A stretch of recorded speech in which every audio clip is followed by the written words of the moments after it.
ওরে আবু মাহজুরা, কেমন দেখা যায় তোমারে, তুমি সামনের চুল কাটো না কেন? আবু মাহজুরা বলে, আমি হাঁটু গেড়ে পেয়ারা নবীর সামনে বসেছিলাম, আমার এই মাথার চুলের মধ্যে মুবারক হাত লাগিয়ে বিশ্বনবী নিজে আমাকে আজানের প্রতিটা বাক্য শিক্ষা দিয়েছেন। বিশ্বনবীর মুবারক হাত, পবিত্র হাত আমার মাথার চুলের যে জায়গায় লেগেছে, আমি চাই ওই চুলগুলা নিয়ে আমি আমার কবরের ভিতরে যাব। সাইয়েদনা আবু মাহজুরা রাদিয়াল্লাহু তাআলা আনহু ইন্তেকালের আগের পর্যন্ত মাথার সামনের চুলগুলা কাটে নাই। আজারি সাহেবের আগমন আদ-দ্বীন ফাউন্ডেশনের পক্ষ থেকে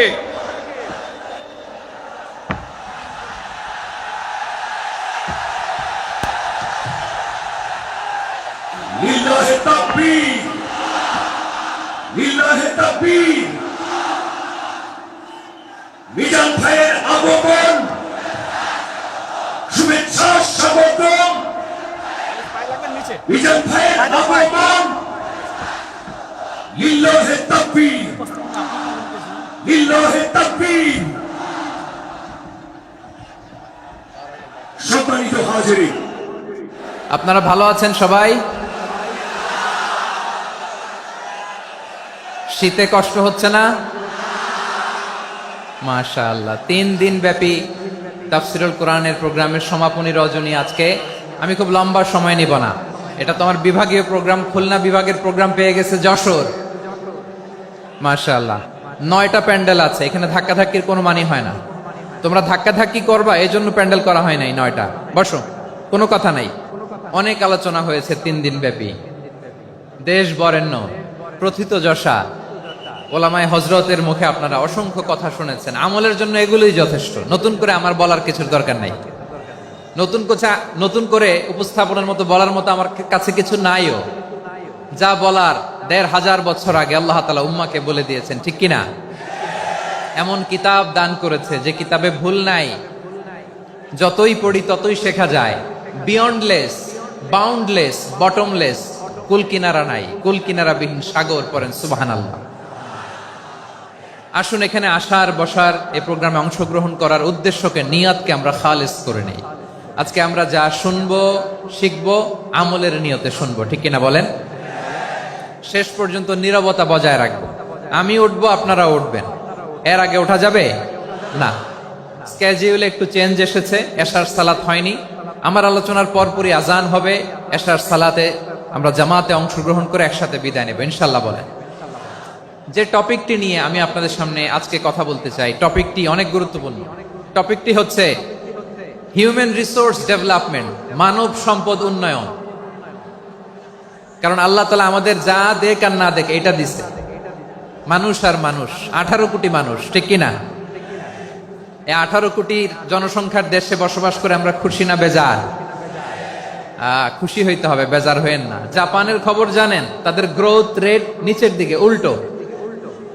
জনসংখ্যা নাই, বাচ্চা নিলে, সন্তান নিলে গভর্নমেন্ট তাদের টাকা দেয়। আমাদেরকে আল্লাহ তাআলা দয়া করে মায়া করে এই সম্পদটা দিয়েছেন। এই মানব সম্পদকে যেন আমরা কাজে লাগাই ইনশাআল্লাহ। পড়েন সবাই। হিউম্যান রিসোর্স ডেভেলপমেন্ট অনেক জনগুরুত্বপূর্ণ বিষয়, খুব সেনসিটিভ বিষয়, বুঝতে হবে।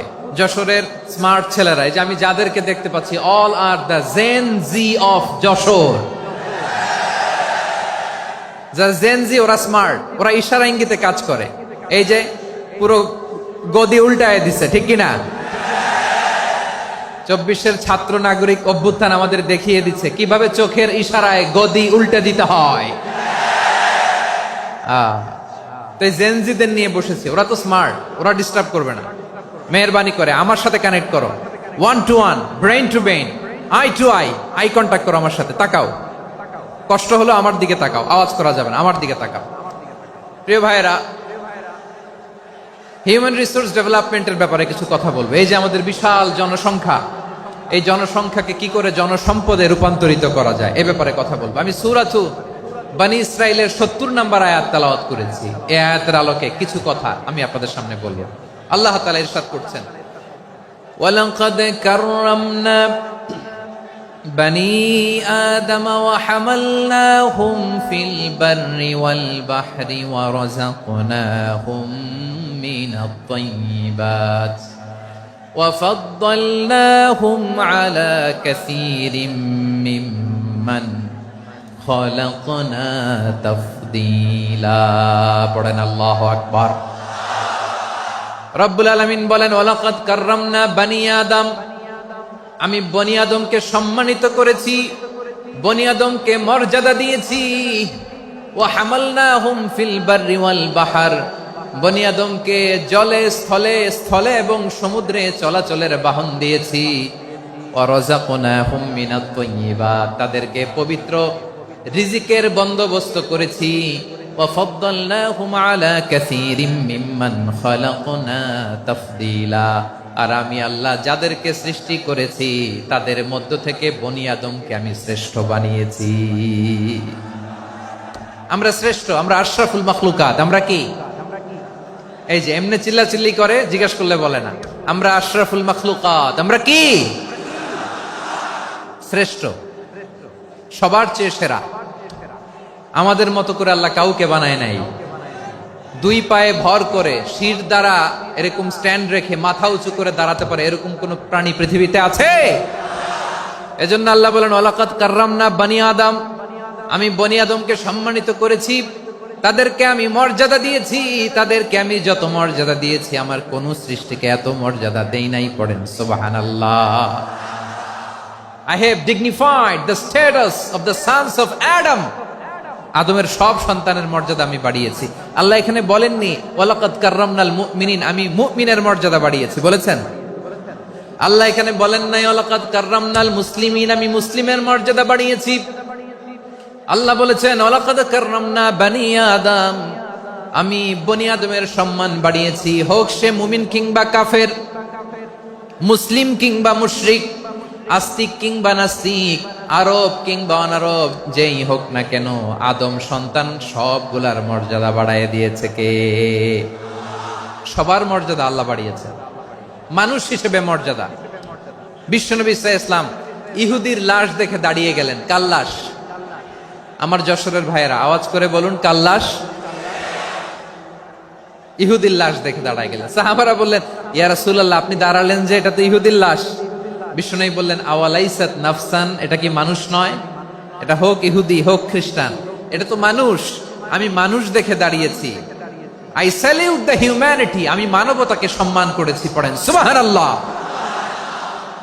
তাহলে এই জমিনে মানুষের মর্যাদা বেশি, হোক আস্তিক হোক নাস্তিক, হোক মুমিন কিংবা কাফের। আদমের সন্তান হলে, মানুষ হলেই তার মর্যাদা বাড়িয়েছে কে? আমার কলিজার টুকরা যশোরের ভাইয়েরা, মানুষের মর্যাদা আল্লাহ এত বাড়িয়েছেন। মানুষ জীবিত থাকলেও যেমনি মর্যাদাবান, মরে গেলেও মর্যাদাবান। সুবহানাল্লাহ পড়েন। মানুষ মরে গেলে এই ডেড বডিটা কি হয়? পচে যায়, গলে যায়, মাটির সাথে মিশে যায়। তাই বলে আপনি ডেড বডির সাথে যাচ্ছে তাই করতে পারবেন না। পারবেন? কেউ যদি অন্যায় করে তাকে যদি আপনি শাস্তির আওতায় আনেন, যা মনে চায় করতে পারবেন না। তারা আগুন দিয়ে পোড়াতে পারবেন না, নাক কাটতে পারবেন না, কান কাটতে পারবেন না, অঙ্গ বিকৃতি করতে পারবেন না। কারণ মানব জাতির মর্যাদা স্বয়ং দিয়েছে কে? ডেড বডি পচে যাবে, গলে যাবে। তারপরে ইসলাম বলে না, খবরদার, এই মরা লাশটারও একটা মর্যাদা আছে না নাই? ইসলাম বলে এই লাশটা গলে যাবে, পচে যাবে, কিন্তু এটার অমর্যাদা করো না। কর্পূর দিয়ে, খেজুর পাতা দিয়ে এটাকে ওয়ার্ম ওয়াটার দিয়ে, গরম পানি দিয়ে ধৌত করো। সাদা শুভ্র ধবধবে কাপড় দিয়ে লাশটাকে তুমি কাভার করো। তারপরে খাটিয়ার মধ্যে লাশটাকে রেখে বিশাল একটা প্রোগ্রাম করো, একটা ফিউনারাল প্রোগ্রাম করো। ওই প্রোগ্রামের ডানে বায়ে পেছনে লাশটারে রাখলে হবে না, প্রোগ্রামের একেবারে সামনটাতে তুমি লাশটাকে রাখো। সুবহানাল্লাহ। একটা ফিউনারাল প্রোগ্রাম করতে হবে, তাকে শেষ বিদায় জানাতে হবে, যেটাকে আমরা জানাজা বলি। কি বলি? জানাজা মানে মাইয়েতের জন্য দোয়া, তার জন্য দোয়া করা হয়। তাকে একটা সিস্টেমেটিক অর্ডারে কবরে রাখা হয়, সুন্দরভাবে সেটাকে কবরস্থ করা হয়, মাটি দেয়া হয়, পানি দেয়া হয়। তার মানে মরে গেলেও মানুষের সম্মান বাড়ায় দিয়েছে কে? এজন্য আল্লাহ বললেন ওয়ালাকাদ কাররামনা বানি আদম, বনি আদমের সম্মান মর্যাদা আমি আল্লাহ বাড়িয়ে দিয়েছি। মানুষের সম্মানে তুমি কখনো আঘাত করো না, ঠিক কিনা? তাহলে ভাই প্রথম মেসেজ হচ্ছে the first and foremost message tonight to the people of জাসর। আল্লাহ বলেন, I have dignified the status of son of Adam. আমি বনি আদম সবার মর্যাদা বাড়িয়ে দিয়েছি, হোক আস্তিক নাস্তিক, হোক কাফের কিংবা মুশরিক, তার মর্যাদা বাড়াই দিছে কে? যখন বন্যা হয় আমরা ত্রাণ নিয়ে যাই, আমরা শুধু মুসলমানদেরকে ত্রাণ দেই নাকি? হ্যাঁ, আমরা মুসলমানকেও দেই, অমুসলমানকেও দেই, হিন্দুকেও দেই, বৌদ্ধকেও দেই। যেখানেই মানবতা বিপন্ন সেখানে ইসলামের হেল্পিং হ্যান্ড আছে না নাই? সুবহানাল্লাহ, কি দিন আমরা পেয়েছি, কি বিধান আমরা পেয়েছি। ওয়ালাকাদ কাররামনা বানি আদম, আমি বনি আদমকে সম্মানিত করেছি। এরপর আল্লাহ বললেন, ওয়া হামালনাহুম ফিল বাররি ওয়াল বাহর, মানুষকে স্থলে এবং সমুদ্রে চলাচলের বাহন আমি দিয়েছি। স্থলে কিভাবে চলবে, জলে কিভাবে চলবে, এই বাহনের ব্যবস্থা করেছে কে? এই জেনজি, এই স্যামড়া, ইরাম করতেছো কিসের জন্য? হ্যাঁ, ইরাম করলে চলবি? হ্যাঁ, বস বস বস বস, আওয়াজ করতেছো কেন? দিবা না, কথা বলতে দিবা না আমাকে? তো এইটা বুঝি তোমাদের ভালোবাসার নমুনা? তোমাদের ভালোবাসার কারণে যদি আমি কোথাও দাঁড়াতেই না পারি, কোথাও বসতে না পারি, কোথাও দুটা কথা বলতে না পারি, এই ভালোবাসা দিয়ে কি হবে আমার? বরং ঘামতে ঘামতে ঘর্মাক্ত হব, রক্তাক্ত হব। কিন্তু সেন্ট্রাল থেকে, সেন্ট্রালি যে ইনস্ট্রাকশন আসবে, সেই ইনস্ট্রাকশনের এক চুল আমরা ডানে বায়ে যাব না। এইটা গণজাগরণের জন্য এইটা দরকার, ইসলামী বিপ্লবের জন্য এইটা দরকার। তো আধা ঘন্টা ধরে যদি তোমাদেরকে থামানোই না যায়, এই লস্কর দিয়ে আমি কি করব? আল্লাহর ওয়াস্তে নো নো নো স্লোগান, চুপচাপ একেবারে আমার দিকে তাকাও। আল্লাহ বললেন, ওয়া হামালনাহুম ফিল বাররি ওয়াল বাহর, জলে স্থলে আমি চলাচলের যানবাহনের ব্যবস্থা করেছি। আমরা স্থলে ঘোড়ার উপরে চড়ি, উটের উপরে চড়ি, গাড়ির উপরে চড়ি। এই যে গাড়ির ইঞ্জিন বানাইছি আমরা, এটার মেধা দিয়েছে কে? আবার সাগরের মধ্যে আমরা নৌযান, জলযান, বড় বড় জাহাজ দিয়ে এক মহাদেশ থেকে আরেক মহাদেশ যাই, এক দেশ থেকে মালামাল গুলো আরেক দেশে পাঠাই। সাগরের ভেতরে নৌকাগুলোরে ধরে রাখলো কে? ওয়াল ফুলকিল্লাতী তাজরি ফিল বাহরি বিমা ইয়ানফাউন নাস, মানুষের উপকার আছে এরকম সরঞ্জামাদি নিয়ে সাগরের উপরে বিশাল বিশাল জলযানগুলো চলে। এগুলো ডুবে যায় না, কাত হয়ে যায় না, পড়ে যায় না। এগুলোকে স্থিতিস্থাপকতাকে ঠিক করে রাখলো কে? আপনারা জাহাজ দেখেছেন? জাহাজ, হ্যাঁ, বাড়ি চট্টগ্রাম হইলে দেখতে পারতেন। দেখছেন? বিশাল বিশাল জাহাজ, বিশাল জাহাজ মালামাল নিয়ে এক মহাদেশ থেকে আরেক মহাদেশে যায়। গত মাসে আমার জাপান সফর ছিল। এই যে বাংলাদেশে যে গাড়িগুলো চালান, বেশিরভাগ গাড়ি আসে কিন্তু জাপান থেকে। হাজার হাজার গাড়ি একটা জাহাজ বহন করতে পারে, হাজার হাজার গাড়ি। এটাতে সাগরের মধ্যে ভাসাইলো কে? সবাই বলুন, ভাসালো কে? হাজার হাজার গাড়ি নিয়ে জাপানিজ গাড়িগুলো আমাদের চট্টগ্রামের এয়ারপোর্টের বন্দরে ভিড়ে। যুক্তরাষ্ট্রে আমি দেখেছি বিশাল বিশাল জাহাজ। আপনারা টাইটানিক জাহাজের নাম শুনেছেন? টাইটানিকেরও 8 গুণ 10 গুণ বড়। সুবহানাল্লাহ কইবেন না? টাইটানিক জাহাজের 8 গুণ 10 গুণ বড় একটা জাহাজ আছে, আইকন অফ দ্য সি, আমি দেখে এসেছি। রয়্যাল ক্যারিবিয়ান দেখে এসেছি। সাগরের সামনে জেটিতে যখন দাঁড়ালাম, জাহাজটা যখন যায়, আমার মনে হচ্ছে একটা শহর, গোটা শহর, the entire city is floating on the water. পুরো একটা শহর মনে হয় পানির উপর দিয়ে ভেসে যাচ্ছে। পড়েন সুবহানাল্লাহ। এই যে আইকন অফ দ্য সি, এই ক্রুজ, এই জাহাজটা, এটার ভেতরে স্টেডিয়াম আছে। কিসের ভিতরে স্টেডিয়াম? কথা বুঝে নাই বোধহয়। স্টেডিয়াম কিসের ভিতর? সুইমিং পুল আছে, শপিং মল আছে, রেস্টুরেন্ট আছে, ক্লাব আছে, 3000 4000 রুম বিশিষ্ট, কক্ষ বিশিষ্ট হোটেল আছে। এই সবগুলোর নিয়ে এগুলো চলে সাগরের এই দোলার মধ্যে, জলোচ্ছ্বাসের মধ্যে। এই সাগরের ভেতরে এই জাহাজগুলোর ভাষায় রাখছে কে? সূরা আর রহমানে আল্লাহ তাআলা বললেন, ওয়ালাহুল জাওয়ারিল মুনশাআতু ফিল বাহরি কাল আ'লাম ফাবিআইয়ি আলা, সবাই পড়েন ফাবিআইয়ি আলাই রাব্বিকুমা তুকাযযিবান। পাহাড় সম বড় বড় জাহাজগুলো মাল বোঝাই করে সাগরের মধ্যে ভেসে বেড়ায়, এগুলো দিয়ে মালামাল বহন করা যায়, মানুষরা এক দেশ থেকে আরেক দেশে যায়। এই জাহাজগুলোরে সাগরের ভেতরে ভাসায় রাখলো কে? এই আয়াতের ভেতরে আল্লাহ তাআলা সূরাত বনী ইসরাঈলের এই চমৎকার আয়াতের ভেতরে আল্লাহ তাআলা বেসিক্যালি মানব জাতির প্রতি তার 4টি স্পেশাল অনুগ্রহের কথা বলেছেন। কয়টি? 2টা বলে ফেলছি। 1 নাম্বার ওয়ালাকাদ কাররামনা বনী আদম, আমি বনী আদমের সম্মান বাড়াইছি। নাকি মুসলমানদের? নাকি মুসল্লিদের? কার সম্মান বাড়িয়েছি? বনী আদমের।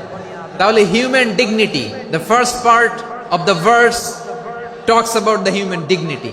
2 নাম্বার অংশ আল্লাহ তাআলা বললেন ওয়া হামালনাহুম ফিল বাররি ওয়াল বাহর, স্থলে এবং সমুদ্রে আমি তাদের জন্য চলাচলের বাহন দিয়েছি। সুবহানাল্লাহ। তার মানে smooth movement on land and sea, জলে এবং স্থলে যাতে আমরা স্মুথলি মুভ করতে পারি আল্লাহ তাআলা দিয়েছেন।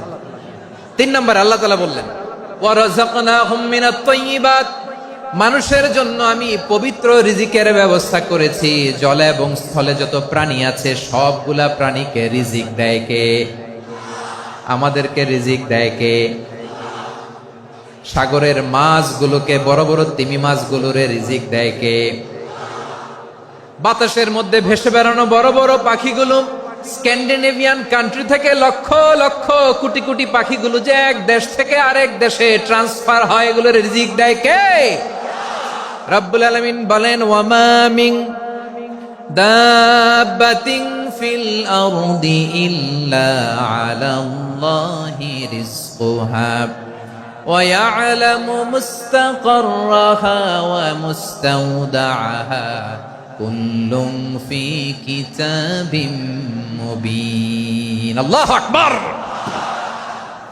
রব্বুল আলামিন বলেন ভূপৃষ্ঠে বিচরণশীল যত প্রাণী আছে সব প্রাণীগুলোকে আমি আল্লাহ আমার নিজের কুদরতে রিজিকের বন্দোবস্ত করি। এই প্রাণীগুলো কোথায় থাকে, কোথায় যায়, সব জায়গায় আমি রিজিক পৌঁছে দেই। রিজিক কেউ দিতে পারে না, রিজিকের মালিক কে? রিজিকের মালিক তিনি আল্লাহ। এজন্য আল্লাহ তাআলা বললেন ওয়া রাযাকনাহুম মিনাত তাইয়্যিবাত। এরপরে আল্লাহ বললেন ওয়া ফাদ্দালনাহুম আলা কাসীরিম মিম্মান খালাকনা তাফদীলা। আমি যত প্রাণী সৃষ্টি করেছি সকল প্রাণীর মধ্যে মানুষের মর্যাদা শ্রেষ্ঠত্ব আমি দিয়েছি। সুবহানাল্লাহ পড়েন।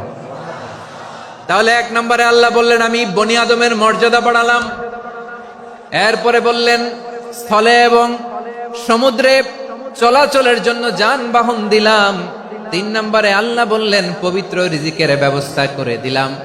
এরপরে আল্লাহ বললেন যত প্রাণী আছে, সৃষ্টি আছে, সবগুলার উপরে আমি মানুষকে শ্রেষ্ঠত্ব দিলাম। সুবহানাল্লাহ। তাহলে সবচেয়ে বেশি শ্রেষ্ঠত্ব মানুষের। কার? মানুষের। শুধু তাই নয় প্রিয় ভাইরা, আকাশ এবং জমিনে যা কিছু আছে সবকিছু মানুষের জন্য, মানুষের কল্যাণে, মানুষের প্রয়োজনে, মানুষের বশীভূত করে সৃষ্টি করেছেন কে? রব্বুল আলামিন বলেন হুয়াল্লাযী খালাকা লাকুম মা ফিল আরদি জামিআ। এই জমিনের মধ্যে যা কিছু আমি আল্লাহ সৃষ্টি করেছি সব কিছু আমি মানুষের জন্য সৃষ্টি করেছি। পড়েন সুবহানাল্লাহ। হুয়াল্লাযী খালাকা লাকুম মা ফিল আরদি জামিআ, যা আছে সব আমাদের জন্য, সব আমাদেরকে সার্ভিস দেওয়ার জন্য, আমাদের উপকারের জন্য, আমাদের কল্যাণের জন্য। আওয়াজ করে সবাই পড়ুন আল্লাহু আকবার। অন্য আয়াতে আল্লাহ বললেন ওয়াসাখখারা লাকুম মা ফিস সামাওয়াতি ওয়া মা ফিল আরদি জামিআম মিন ইন্না ফি যালিকা লাআয়াতিন লিকাউমি ইয়াতাফাক্কারুন। প্রথমে আল্লাহ বললেন জমিনে যা আছে সব তোমাদের কল্যাণে আমি সৃষ্টি করলাম।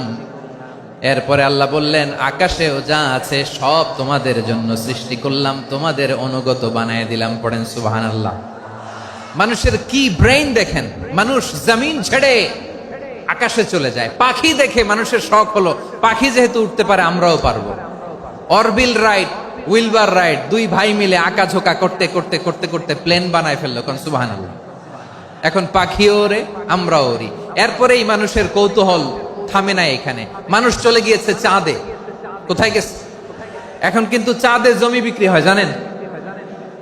পৃথিবী নিয়ে মারামারি শেষ, রাশিয়া আমেরিকা এখন ধরছে চাঁদ আর মঙ্গল গ্রহ। এখন চাঁদে জমি বিক্রি হয়, মঙ্গলে জমি বিক্রি হয়।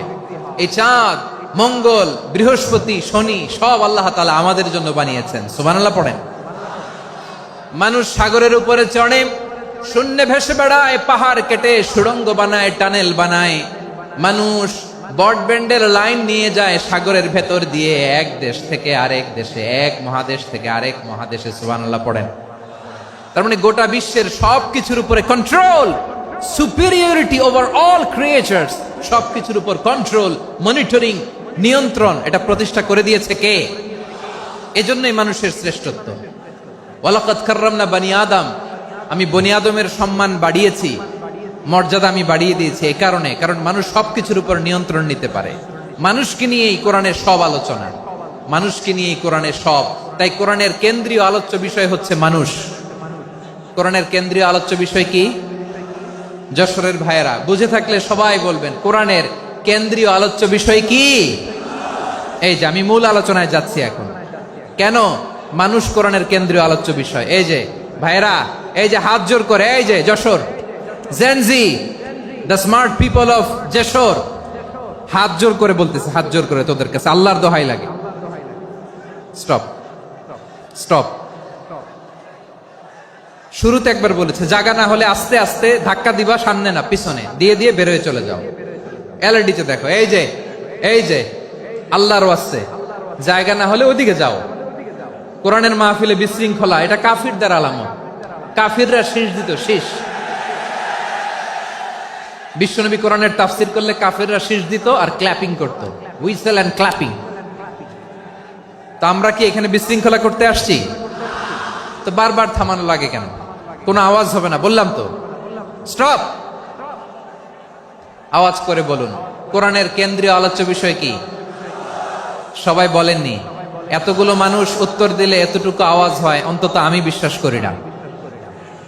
যশোর, আওয়াজ করে বলো, কোরআনের কেন্দ্রীয় আলোচ্য বিষয় কি? মানুষ। এই মানুষ কোরআনের কেন্দ্রীয় আলোচ্য বিষয়। মানুষকে আল্লাহ স্বাধীনতা দিয়েছেন। ফামান শাআ ফালইউমিন ওয়া মান শাআ ফালইয়াকফুর। চাইলে মুমিন হতে পারো, চাইলে কাফের হতে পারো, তোমার ইচ্ছা। তবে জেনে রাখো, মুমিন হলে পাবা জান্নাত, কাফির হলে পাবা জাহান্নাম। নাও দ্য ডিসিশন ইজ ইয়ার্স। সিদ্ধান্ত তোমার, জান্নাতে যাবা না জাহান্নামে যাবা। যশোরের ভাইয়ের আওয়াজ করে বলুন, কই যেতে চান, জান্নাতে না জাহান্নামে? ডান দিকে না বাম দিকে? ডানপন্থী না বামপন্থী? চিল্লা চিল্লি না চুপচাপ? চুপচাপ কয়ে আবার চিল্লাচিল্লি শুরু করে দিচ্ছে। মাশাআল্লাহ। তাহলে কোরআনের কেন্দ্রীয় আলোচ্য বিষয় মানুষ। আমার সাথে থাকতে হবে, তোমাদেরকে নিয়ে আমি আলোচনা শেষ পর্যন্ত যাব। অনেক গুরুত্বপূর্ণ কথা বাকি আছে, আমাকে সহযোগিতা করতে হবে। মাশাআল্লাহ, এই তো ঠান্ডা হয়েছে। হ্যাঁ, ঠিক আছে ঠিক আছে ঠিক আছে। মানুষকে আল্লাহ এত স্বাধীনতা দিয়েছেন, মানুষ চাইলে অনেক ভালো হইতে পারে। ভালোর রাস্তাও খোলা, খারাপ হওয়ার রাস্তাও খোলা। ভালো হইলে মানুষ অনেক ভালো, খারাপ হইলে অনেক খারাপ। ভালো হইলে সবচেয়ে ভালো, খারাপ হইলে সবচেয়ে খারাপ। এজন্য সিদ্ধান্ত আপনাকে নিতে হবে। আল্লাহ তাআলা বলছেন, লাকাদ খালাকনাল ইনসানা ফি আহসানি তাকওয়িম সুম্মা রাদাদনাহু আসফালা সাফিলিন। আমি মানুষকে অনেক সুন্দর অবয়বে, সুন্দর আকৃতিতে সৃষ্টি করেছি। তার শুধু চেহারার ডিজাইনটাই সুন্দর নয়, তার ব্রেনটা বড্ড সুন্দর, তার মানসিকতা বড্ড সুন্দর, তার সৃজনশীলতা বড্ড সুন্দর। পড়েন সুবহানাল্লাহ। আমাদের চেহারা, অবয়ব, ডিজাইন যে সুন্দর তা না, আমাদের ব্রেনটা অনেক সফিস্টিকেটেড ব্রেন, অনেক সফিস্টিকেটেড। এই 1.5 কেজি ব্রেন ইউজ করে মানুষ গোটা বিশ্বে সভ্যতা বিনির্মাণ করেছে, ঠিক কিনা? এই ব্রেন আল্লাহ তাআলা আমাকে দিয়েছে। এটারে কাজে লাগালে, আপনার 6 সেন্স কাজে লাগালে আপনি অনন্য মানুষ হয়ে উঠবেন, মহামানবে রূপান্তরিত হবেন। মানুষ হতে পারে, চাইলেই মহামানব হতে পারে। আবার যদি মানুষ চায় খারাপও হতে পারে। আল্লাহ বললেন শুধু ভালোই না, ভালো হতে চাইলে অনেক ভালো তুমি হতে পারো, আবার খারাপ হতে চাইলে অনেক খারাপ তুমি হতে পারো। সুম্মা রাদাদনাহু আসফালা সাফিলিন।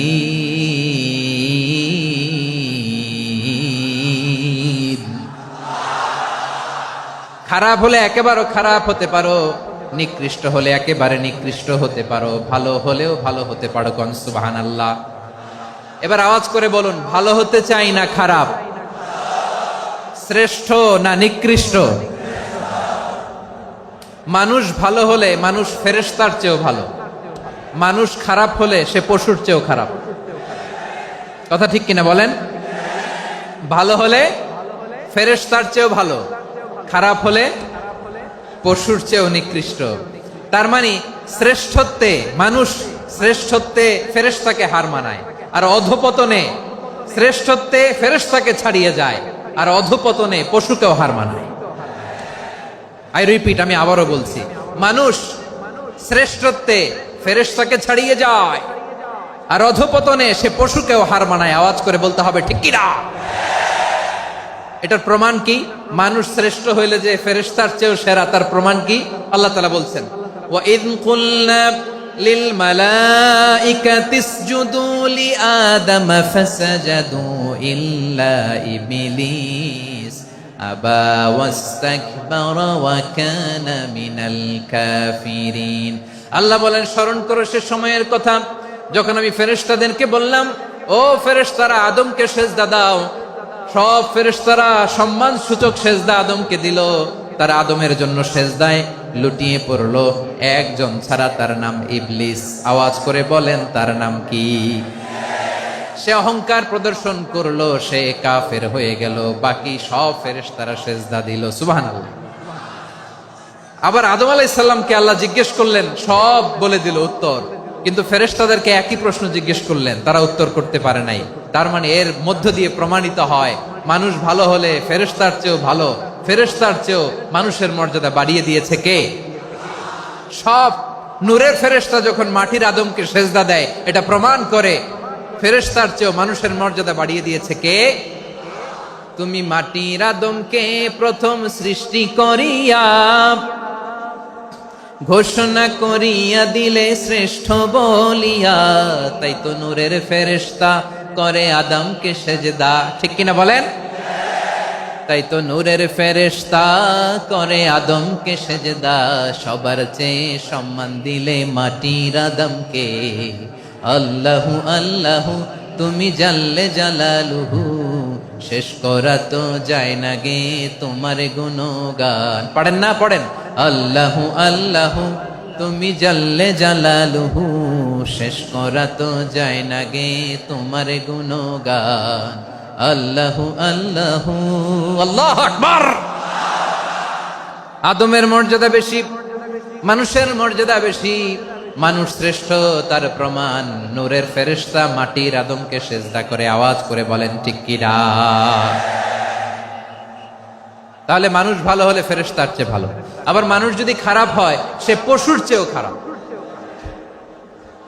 অধপতনে পশুত্বকে হার মানায়। তার প্রমাণ, তার প্রমাণ কি? তার প্রমাণ হচ্ছে যশোরের ভাইরা দেখবেন পত্রিকায় নিউজ পেপারে মাঝে মাঝে এরকম দেখা যায়, এক মানুষ আরেক মানুষকে হত্যা করে 20 টুকরা করে বস্তার ভিতরে ভরেছে।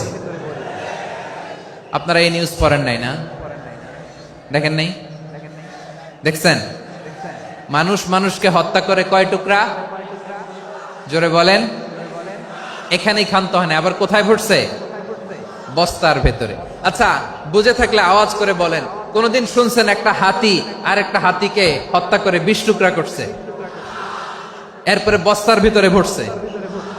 হয়েছে? তাহলে দেখেন, মানুষ যদি খারাপ হয় সে পশুকেও হার মানায়। চিল্লায় বলো ঠিক কিনা? এমনও দুশ্চরিত্র মানুষ আছে যার বদ নজর থেকে, যার নজর থেকে 6 মাসের ছোট্ট মেয়ে থেকে শুরু করে 80 বছরের বৃদ্ধারাও নিরাপদ নয়। পশুকেও হার মানে। মানুষ মানুষের ঘর জ্বালিয়ে পুড়ে মেসাকার করে দেয়, জনপদের পর জনপদ জ্বালায় দেয়, এরকম আছে না নাই? বোমা মেরে শহরগুলো উড়িয়ে দেয়। এই যে ইসরায়েল গাজার মধ্যে যে অ্যাটাক করেছে, এরা মসজিদ মানে নাই, মসজিদে বম ফেলেছে। এরা খ্রিস্টানদের চার্চ গির্জা মানে নাই, গির্জায় বম ফেলেছে।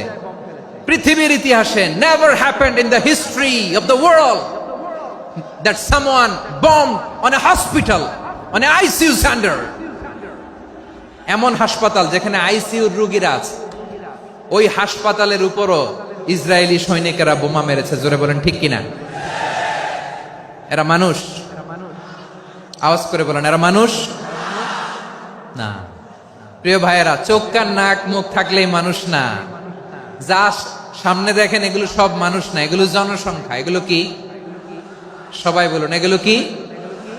বাড়ছে জনসংখ্যা, কমছে মানুষ। বাড়ছে জনসংখ্যা, কমছে। এই দুনিয়া এখন তো আর সেই দুনিয়া নাই, মানুষ নামের মানুষ আছে, দুনিয়া বোঝাই, সেই মানুষের ভিড়ে আমার আসল মানুষ নাই। ঠিক কিনা? আসল মানুষের বড্ড অভাব, আসল মানুষের বড্ড অভাব। আমার ভাইয়েরা, মানুষ খারাপ হলে পশুকেও হার মানায়।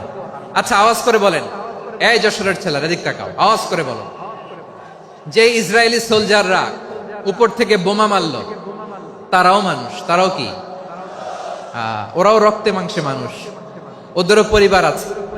বোমা মেরে যেই মেয়েটাকে তারা অনাথ বানায়, ইয়াতিম বানায়, ও কিন্তু বাসায় ওর মেয়েটাকে রেখে আসছে। ঠিক কিনা বলেন? বম্বিং করে যে বাবাকে মেরে, স্বামীকে মেরে স্ত্রীকে বিধবা বানায়, তারও ঘরে স্ত্রী আছে। উপর থেকে বম মেরে মানুষ মেরে দিচ্ছে, তারাও মানুষ। 1945 সালের 6 আগস্ট আমেরিকান সোলজাররা হিরোশিমায় বম মেরেছে। আমি নিজে দেখে এসেছি জাপানের হিরোশিমাতে। সকাল 8:15 মানুষ কেউ অফিসে যাচ্ছিল, কেউ খেতে খামারে কাজ করতে যাচ্ছিল। লিটল বয় নামে একটা বোম মেরেছে তারা। এই বোমের আঘাতে, পারমাণবিক এই বোমার রেডিয়েশনে আঘাতে, বোম ব্লাস্ট হওয়ার পরে মুহূর্তের মধ্যে 1,40,000 নাই। উপর থেকে যারা মারতেছে এরাও মানুষ, যাদেরকে মারলো তারাও। তার মানে মানুষে মানুষে পার্থক্য আছে না? নেই? মানুষে মানুষে পার্থক্য আছে। নাক কান চোখ মুখ থাকলেই মানুষ নয়। বাড়ছে জনসংখ্যা, কমছে মানুষ। চিল্লায় বলো ঠিক কিনা? তাহলে আমরা বুঝলাম, মানুষ ভালো হলে অনেক ভালো, খারাপ হলে অনেক খারাপ। ও আমার কলিজার টুকরা যশোরের ভাইয়েরা, আসুন না 3 দিন ব্যাপী এই তাফসিরুল কোরআনের ঐতিহাসিক প্রোগ্রাম থেকে আমরা সিদ্ধান্ত নেই, আমরা ভালো মানুষ হব নাকি খারাপ মানুষ হব। কলিজা থেকে, প্রাণ থেকে আওয়াজ করে সবাই বলুন, ভালো মানুষ নাকি খারাপ মানুষ? ভালো মানুষ হইতে হবে।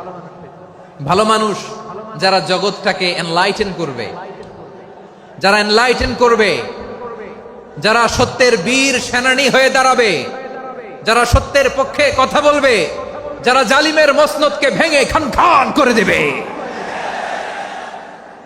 এরকম হওয়ার দরকার আছে না নাই? এরকম ভালো মানুষ আমরা হতে চাই কি চাই না? মানুষকে যত্ন নিলে মানুষ যে কত ভালো হয় আপনি কল্পনাও করতে পারবেন না। এই যে আপনাদের যশোরে যে ভালো ছেলেগুলো আছে, যে ভালো তরুণগুলো আছে, যে যুবকগুলো আছে, যে ভালো আলেমরা আছে, ভালো নেতারা আছে, সবাই যদি তাদের মতো হতো, পুরো যশোরটা একটা জান্নাতের টুকরা হয়ে যেত। আওয়াজ করে বলেন ঠিক কিনা? মানুষকে নার্চারিং করলে, মানুষকে পলিশ করলে, মানুষকে গ্রুমিং করলে, মানুষকে সঠিক তারবিয়া দিলে মানুষ অনন্য হয়ে ওঠে। প্রতিটি মানুষ অনন্য। আমি অনন্য, আপনি অনন্য, আমরা সবাই অনন্য। সুবহানাল্লাহ বলেন। মানুষকে আল্লাহ তাআলা দিয়েছেন অসীম ক্ষমতা, অসীম ক্ষমতা। সুবহানাল্লাহ। একটা মানুষ পারে না এমন কিছু নাই। একটা মানুষ পারেন এমন কিছু নাই, বিশ্বাস করতে হবে মানুষ যা কল্পনা করতে পারে ওইটা মানুষ করে দেখাতে পারে। যশোরের ভাইয়ের, আই রিপিট, আমি আবারও বলছি, এই চিল্লাচিল্লি করলে আমার এই গুরুত্বপূর্ণ কথা তোমরা মিস করবা। আমরা যখন আমার পিতার পৃষ্ঠদেশে ছিলাম, পিতার পৃষ্ঠদেশ থেকে শুক্রাণু যখন মায়ের গর্ভদেশে যেয়ে পড়ে, কতটা শুক্রাণু ভ্রমণ শুরু করে জানো? 20 কোটি শুক্রাণু। একবার সিমেন আউট হলে সেখানে 20 কোটি শুক্রাণু থাকে, ভ্রমণ শুরু করে। ওই 20 কোটি শুক্রাণুর মধ্য থেকে তুমি আমি আজকে এক বিকশিত শুক্রাণু মানব রূপে পৃথিবীতে এসেছি। সুবহানাল্লাহ। ওই 20 কোটি শুক্রাণুর প্রতিযোগিতায় সবাইরে পেছনে ফেলে সেদিন আমি সফল হয়েছিলাম, সেদিন আমি বিজয়ী হয়েছিলাম। সেদিন আমি এত ছোট ছিলাম, মাইক্রোস্কোপ দিয়েও আমার অস্তিত্ব টের পাওয়া যায় না। আমি এত তুচ্ছ ছিলাম, নগণ্য ছিলাম, আমার কান ছিল না, আমার চোখ ছিল না, আমার হাত ছিল না, আমার জন্য রিকমেন্ডেশন করার মতো মামু ছিল না, খালা ছিল না, কেউ ছিল না। তারপরেও ওই প্রতিযোগিতায়, ওই কম্পিটিশনে যখন আমারে কেউ হারাতে পারে নাই, আল্লাহর জমিনেও আমারে কেউ হারাতে পারে না। হারার জন্য তোমার জন্মই হয় নাই, তুমি আসছই জিতার জন্য। সুবহানাল্লাহ। বিশ্বনবী বলেন, আন্নাসু মাআদিন কামাআদিনি যাহাবি ওয়াল ফিদ্দা খিয়ারুহুম ফিল জাহিলিয়াতি খিয়ারুহুম ফিল ইসলাম। Peoples are like mines of gold and silver. সোনার খনি, রূপার খনি, এর চেয়েও বড় খনি হচ্ছে এই মানব সম্পদের খনি। আওয়াজ করে বলেন আল্লাহু আকবার। আল্লাহ তাআলা এই সম্পদ আমাদেরকে দিয়েছে। বিশ্বনবী বলেন, মানুষ হচ্ছে খনির মতো। খিয়ারুহুম ফিল জাহিলিয়াতি খিয়ারুহুম ফিল ইসলাম। জাহিলি যুগে যারা সেরা, ইসলামেও তারা সেরা। ইদা ফাকুহু, যদি তারা বুঝবান হয় তাহলে তাদেরকে সেরা বানায় দিবে কে? তাহলে মানুষের চেয়ে সেরা কেউ হতে পারে? মানুষের চেয়ে অনন্য কেউ হতে পারে? মানুষকে কেউ হারাতে পারে? আওয়াজ করে বলো, তোমাকে কেউ হারাতে পারবে? এই সাহস জাগছে আজকের আলোচনা থেকে। আমি তুমি অনন্য, আমাকে তোমাকে হারায়া দেওয়া এত সহজ না, ঠিক কিনা? একটা কথা জীবনের সাথে সেট করে নিতে হবে, আমি জিতি নয় শিখি, আমি কখনো হারি না। জীবনের সাথে সেট করে নাও, জেনজি অফ জেসর, আমি কখনো হারি না, আমি হয় জিতি নয় শিখি। চিল্লায় বলো ঠিক কিনা? আমি কখনো হারি না, আমার হারানো এত সোজা না। কি সাহস জাগছে? বুকে সাহস জাগছে? তাকবীর পড়ো, লিল্লাহে তাকবীর। তাহলে বিশ্বনবী বললেন, নাসু মাআদিন, মানুষ হচ্ছে খনি। এই ধাক্কা ধাক্কি আমি জানি এগুলো ভালোবাসার ধাক্কা ধাক্কি, এজন্য আমি সহ্য করে নেই। এগুলো যে ভালোবাসার ধাক্কা ধাক্কি এটা আমরা বুঝি। পৃথিবীর কোন আইন, সিকিউরিটি প্রটোকল দিয়ে এটারে মানানো যাবে না, কারণ এটা তো ভালোবাসা, লাভ। লাভ কোনো আইন কানুন দিয়ে বাধা যায় না, মানানো যায় না, ঠিক কিনা বলো?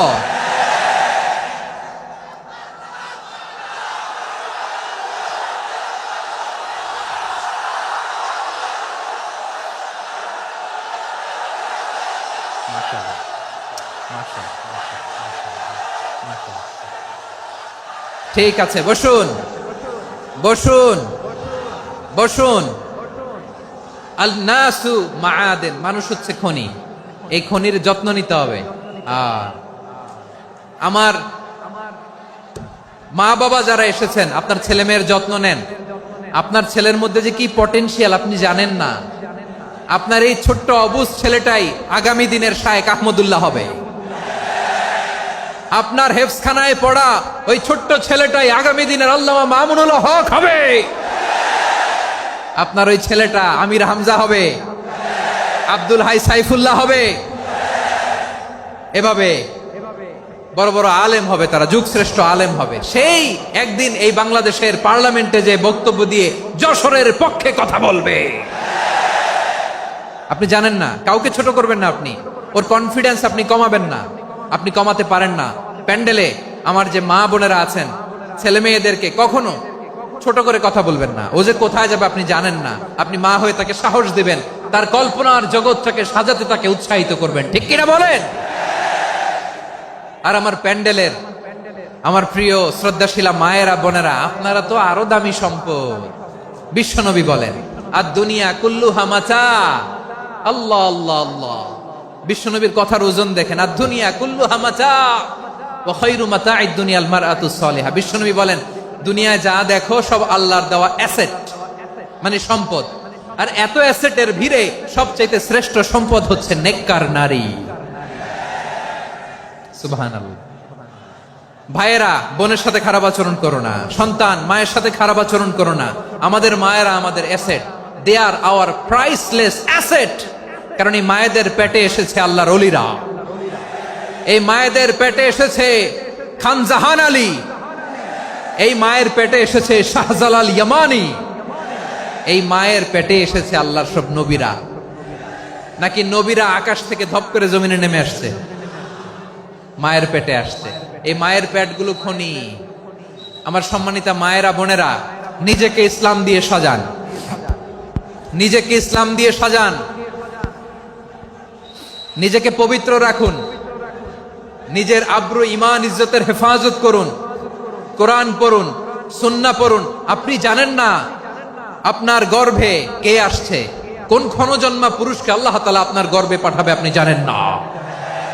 মায়েরা নিজেদেরকে পবিত্র রাখুন, ইসলাম চর্চা করুন, কোরআন চর্চা করুন, নৈতিকতা দিয়ে নিজেকে সাজান। যশোরের জেনজি, নিজেদেরকে প্রস্তুত রাখো আগামীর বাংলাদেশের জন্য। নৈতিকতা, মোরালিটি, ভ্যালিউজ দিয়ে নিজেকে সাজাও, ইসলাম দিয়ে নিজেকে সাজাও।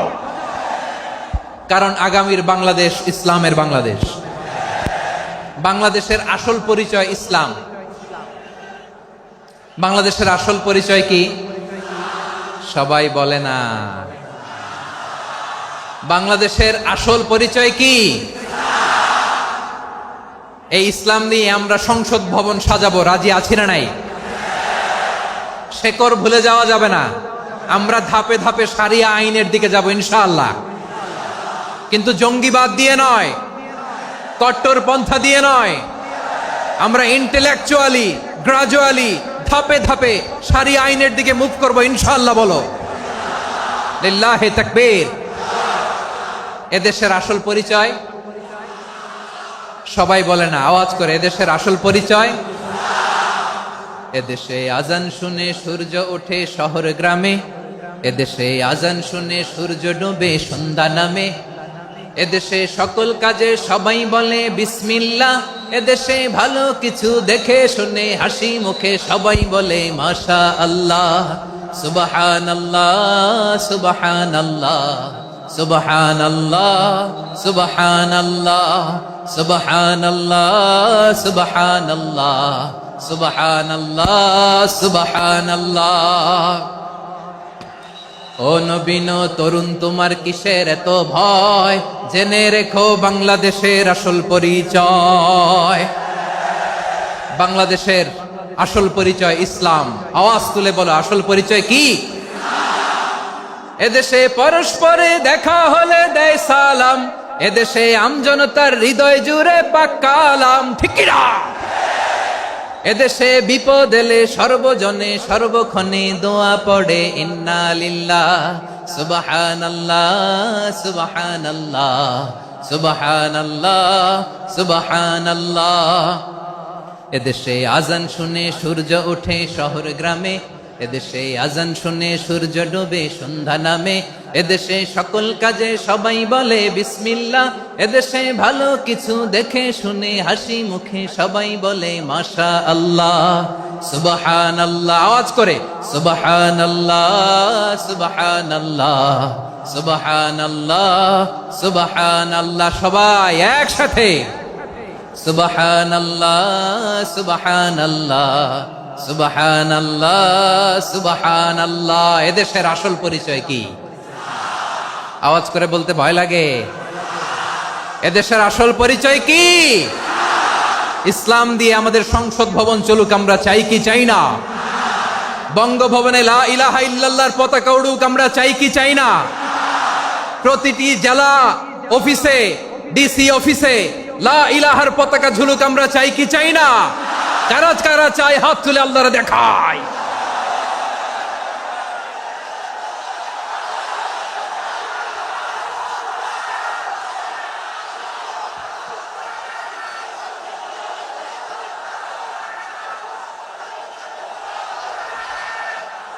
মাশাআল্লাহ, মাশাআল্লাহ, মাশাআল্লাহ, মাশাআল্লাহ।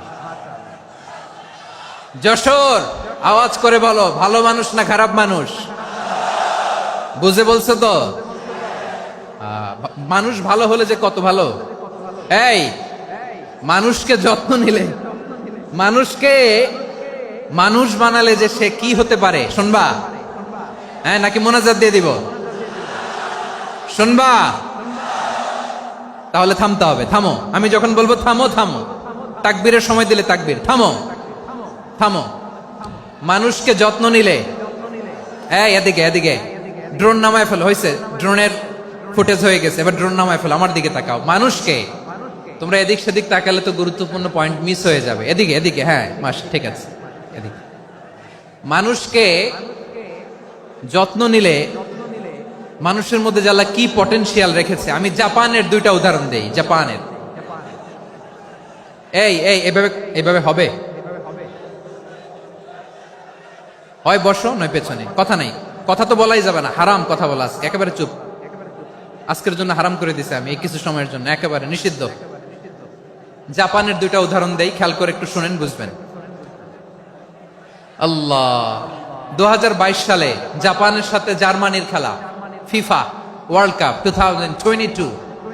এক পক্ষে জাপান, আরেক পক্ষে কোন দেশ? কথা শুনে নাই। এক পক্ষে কোন দেশ, আরেক পক্ষে সবাই। এক পক্ষে, আরেক পক্ষে। ওই খেলায় জিতেছিল জাপান, জিতেছিল 22 সালের এই ফিফা ওয়ার্ল্ড কাপে। জাপান ফুটবল খেলায় জিতে, as a part of their celebration, তারা খেলার পরে পুরো স্টেডিয়ামটারে ক্লিন করে। The fan base of Japan, lakh lakh মানুষ খেলা দেখতে যায়, তো এত ডাস্টবিনও তো নাই, তো যারা ডাস্টবিনে জায়গা পায় নাই, তারা এই যে চকলেটের প্যাকেট, পানির বোতল, চিপসের প্যাকেট, তারা এদিকে সেদিকে রেখে দিয়েছে। জাপানের ভক্তরা, জাপানের ফলোয়াররা, as a part of their celebration, তারা খেলার পরে পুরো স্টেডিয়ামের সব ময়লা আবর্জনা ক্লিন করে তারপরে বিদায় নিয়েছে। তাদেরকে কি ক্লিন করার দায়িত্ব দেওয়া হয়েছিল? এই যশোর, জাপানের যে ছেলেরা খেলা দেখতে গেছিল, ওদেরকে কি ক্লিন করার দায়িত্ব দিছিল? তারা কি স্টেডিয়ামের পরিচ্ছন্নতা কর্মী? তাদের আকল, তাদের সিক্স সেন্স তাদেরকে বলেছে। ছোটবেলা থেকে জাপান গভর্নমেন্ট ওদেরকে এত পরিচ্ছন্নতা শেখায়, ক্লিনলিনেস অ্যাওয়ারনেস ক্যাম্পেইন করায়। ক্লাসে আমি দেখেছি, ক্লাসে নিজের বেঞ্চ নিজে মুছে, ক্লাসের মাঝখানে একটা সময় দেয়, নিজের টেবিল নিজে মুছে, নিজের ক্লাসরুমটা নিজে পরিষ্কার করে। রাস্তাঘাটে একটা ধুলা নাই, ময়লা নাই, একটা টিস্যু নাই। খেলার পরে গোটা বিশ্বকে তাক লাগিয়ে দিয়েছে। জাপানের ফ্যানরা সবার রেখে যাওয়া গার্বেজ, টিস্যু, বোতল পরিষ্কার করে তারপরে স্টেডিয়াম থেকে বিদায় নিয়েছে। আমরা কেন এমন হইতে পারলাম না? আমরা কেন এমন হইতে পারলাম না? জাপানের যারা এগুলো করছে, ওদের 3টা করে চোখ না? চোখ তো 3টা, জাপানো লাগো, জাপানো লাগো। হাত তো 4টা, কান তো 6টা। হ্যাঁ, নাকি আমার মতো 2 হাত 2 কানওয়ালা মানুষ? চোখে দেখলে ওটা মানুষ না। চিন্তা করছেন? তার মানে জাপানিজদেরকে যে গ্রুমিং করে শিখানোর মাধ্যমে পরিচ্ছন্ন বানানো গেছে, ওরা যেমনি মানুষ, আমরাও মানুষ। আমাদের সন্তানদেরকে শেখালে তারাও পারবে, পারবে কিনা? 2 নম্বর উদাহরণ বলি। চট্টগ্রাম ফেনীতে যারা গিয়েছেন, মেঘনা গোমতী ব্রিজ প্রকল্প নাম শুনছেন? মেঘনা একটা ব্রিজ পার হওয়া লাগে। এই মেঘনা গোমতী, এখানে 3টা ব্রিজ, কাঁচপুর সহ, এই 3টা ব্রিজের নির্মাণ কাজ, রেনোভেশনের কাজ দেয়া হয়েছিল জাপানের একটা কোম্পানিকে। কাকে? জাপানের কোম্পানির নির্মাণ শেষে 738 কোটি টাকা বেঁচে গেছিল, এটা গভর্নমেন্টের হাতে দিয়ে তারা বিদায় নিয়েছে। কত টাকা? 738 কোটি টাকা। যত প্রাক্কলিত ব্যয় নির্ধারণ করা হয়েছে, সব টাকা সরকার, তৎকালীন সরকার, 2019-এর সরকার, কারা ছিল তো জানেন? এই 2019-এর সরকার তাদেরকে দিয়েছে। তারা রিনোভেশন নির্মাণ শেষে 738 কোটি টাকা অতিরিক্ত বেঁচে গেছিল, এটা আবার গভর্নমেন্টের হাতে বুঝাই দিয়ে তারা বিদায় নিচ্ছে। আমরা কেন এমন হইতে পারলাম না? জাপানের ওরাও মানুষ, আমরাও মানুষ, তার মানে মানুষে মানুষে পার্থক্য আছে না নাই? আচ্ছা, জাপানের 2টা উদাহরণ দিলাম, এবার আমার দেশের 2টা উদাহরণ দিব না? বাংলাদেশের দুটা উদাহরণ দেয়। 1 নম্বর উদাহরণ, গত সপ্তাহে আপনারা জানেন কক্সবাজার আমার একটা প্রোগ্রাম ছিল, তো হেলিকপ্টারে গিয়েছিলাম। ফেনী জেলা যখন পার হচ্ছি আমি দেখলাম 3টা উইন্ডমিল চিনেন তো, বিশাল পিলার, 3টা-4টা পাখা থাকে, বায়ু বিদ্যুৎ কেন্দ্র, বাংলাদেশের প্রথম বায়ু বিদ্যুৎ কেন্দ্র এটা, মুহুরী প্রজেক্ট বলে এটা সম্ভবত, মুহুরী প্রজেক্ট। তো সাগরের বাতাসের ঝাপটায় এটা ঘুরে এনার্জি হয়, ইলেকট্রিসিটি উৎপাদন হয়। তো আমি পাইলটকে বললাম, ভাই এগুলো থেকে কেমন ইলেকট্রিসিটি উৎপাদন হয়? কয় হুজুর একটু হয় না, কিছুই হয় না। কিছুই হয় না মানে? বলে হুজুর বাংলাদেশে যত উইন্ডমিল আছে এটার পাখা একটাও ঘুরে না। আল্লাহ, বলেন কি? তাহলে এই যে কোটি কোটি টাকা ব্যয় করে যে উইন্ডমিল, কয় হুজুর ভিতরে ফিটফাট, উপরে ফিটফাট, ভিতরে সদরঘাট। তার মানে কোটি কোটি টাকা দিয়ে এই উইন্ডমিল বানায়, এখানে কিছু নাই। দুর্নীতির আড্ডাখানা, আখড়াখানা বাংলাদেশ, ঠিক কিনা বলেন? আয় রে, জাপানিজরাও মানুষ, আমরাও মানুষ। আমার এক নিকটাত্মীয় সরকারি চাকরিজীবী, উনি আমাকে বললেন, বাংলাদেশের আরেকটা উদাহরণ দেখি। উনি আমাকে বললেন যে প্রতি বছর আমাদের অফিসের ফার্নিচার চেঞ্জ করে। আমি বললাম প্রতি বছর ফার্নিচার চেঞ্জ করে কেন? বলে যে ফার্নিচার নতুন পারচেজ করলেই তো ওইখানে টাকা, নতুন কিনতে পারলেই টাকা, নতুন উন্নয়নের সবক শোনাতে পারলেই টাকা। প্রথম আলোর রিপোর্ট, কি আলো? প্রথম আলোর রিপোর্ট, গত 15 বছরে উন্নয়নের নামে লুটপাট হয়েছে প্রায় 3.25 লাখ কোটি টাকা। কার রিপোর্ট? আমাদের বানানো কথা, প্রথম আলোর রিপোর্ট। গত 15 বছরে কারা ছিল জানেন তো? হ্যাঁ, শুধু ওনাদেরকেই দোষ দিয়ে লাভ নাই। স্বাধীনতার পর থেকে শুধু শাসকের হাত বদল হয়েছে, আমরা কিছু পাই নাই, ঠিক কিনা বলেন? শুধু ওনাদের দোষ দিয়ে কি লাভ? একদল খাইছে, আরেক দল খাওয়ার জন্য রেডি হয়ে আছে। আমরা এরকম চাই না। আমরা চাই স্বাধীন সার্বভৌম বাংলাদেশ, আমরা চাই দুর্নীতিমুক্ত বাংলাদেশ। আমি নিউজটা যে কতবার পড়লাম, এটা কি সম্ভব? 3.25 লাখ কোটি টাকা লুটপাট, মানে লুটপাট করতে করতে এদেশের জনগণকে ফুটপাতে বসায় দিচ্ছে। প্রিয় ভাইয়েরা, তাহলে জাপানের মানুষও মানুষ, আমরাও মানুষ। সিদ্ধান্ত আপনার, কোন মানুষ হবেন, ভালো মানুষ না খারাপ মানুষ? আজকের আলোচনার বিষয় হচ্ছে মানব সম্পদের উন্নয়ন, হিউম্যান রিসোর্স ডেভেলপমেন্ট।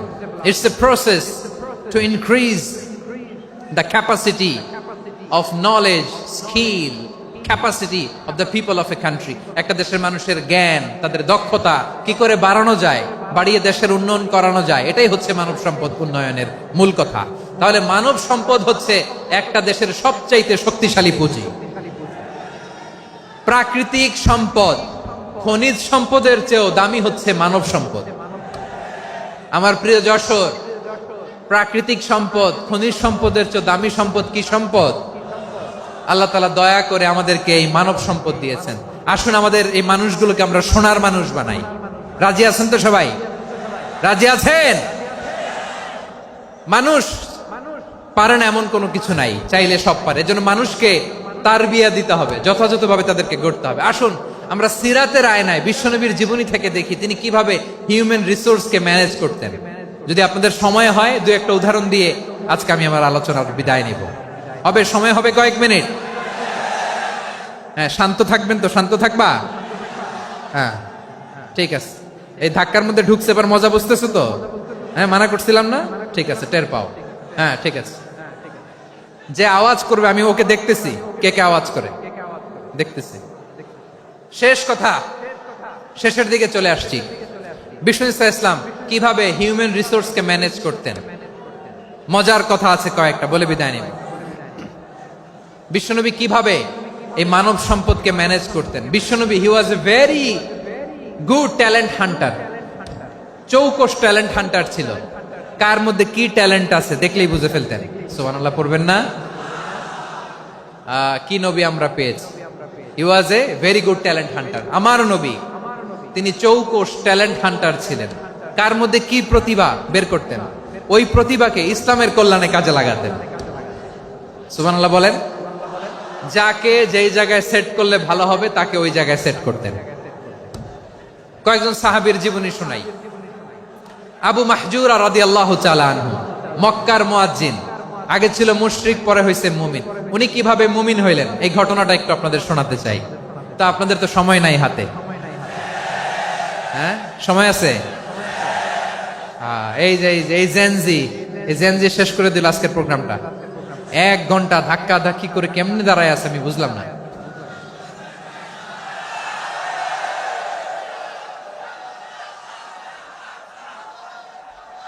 না না তাকবিন না, চুপ করতে হবে। What I need, you stop. Just shut up. চুপ। হ্যাঁ ঠিক আছে, এভাবে। আবু মাহজুরা রাদিয়াল্লাহু তাআলা আনহু কিভাবে মুসলিম হলেন আওয়াজ করে শুনেন। হুনাইনের যুদ্ধ 8ম হিজরি, বিষ্ণু ইসলাম হুনাইনের যুদ্ধ শেষে ফিরতেছেন। পথিমধ্যে বেলাল রাদিয়াল্লাহু তাআলা আনহু, এই যে আবার কথা, আই রে আল্লাহ রে, এখানে ধাক্কা ধাক্কি কেন? চলে যাও, পেছনে যাও, পেছনে যাও। কি আজীব তামাশা! যেখানে যায় এখানে ধাক্কা ধাক্কি, মারামারি, গায়ের উপরে কাঁধের উপরে শাউটিং। অনেক গুরুত্বপূর্ণ কথা পয়েন্ট করে নিয়ে আসি যে বলবো, এই শাউট করার কারণে প্রোগ্রামটাই নষ্ট করে দেয়। আসছে আমার ভালোবাসা দেখাইতে, প্রোগ্রামটাই শেষ করে দিয়ে চলে যায়। স্টপ। আবার কথা বল, স্টপ। হুনাইনের যুদ্ধে 8ম হিজরি, কত হিজরি সবাই বলেন না একটু, কত হিজরি? 8ম হিজরিতে হুনাইনের যুদ্ধে রাসূল সাল্লাল্লাহু আলাইহি ওয়াসাল্লাম ফিরে আসতেছেন মদিনায়। পথিমধ্যে বেলাল রাদিয়াল্লাহু তাআলা আনহু আজান দিচ্ছেন। কি দিচ্ছেন? তো পাশে ছিল মুশরিকদের একটা পল্লী, কিছু মুশরিক তরুণ, কিছু অমুসলিম কিশোর, তারা আজানকে ব্যঙ্গ করতেছে। আমাদের বাংলায় মুখ ভেঙ্গানো বলে আর কি।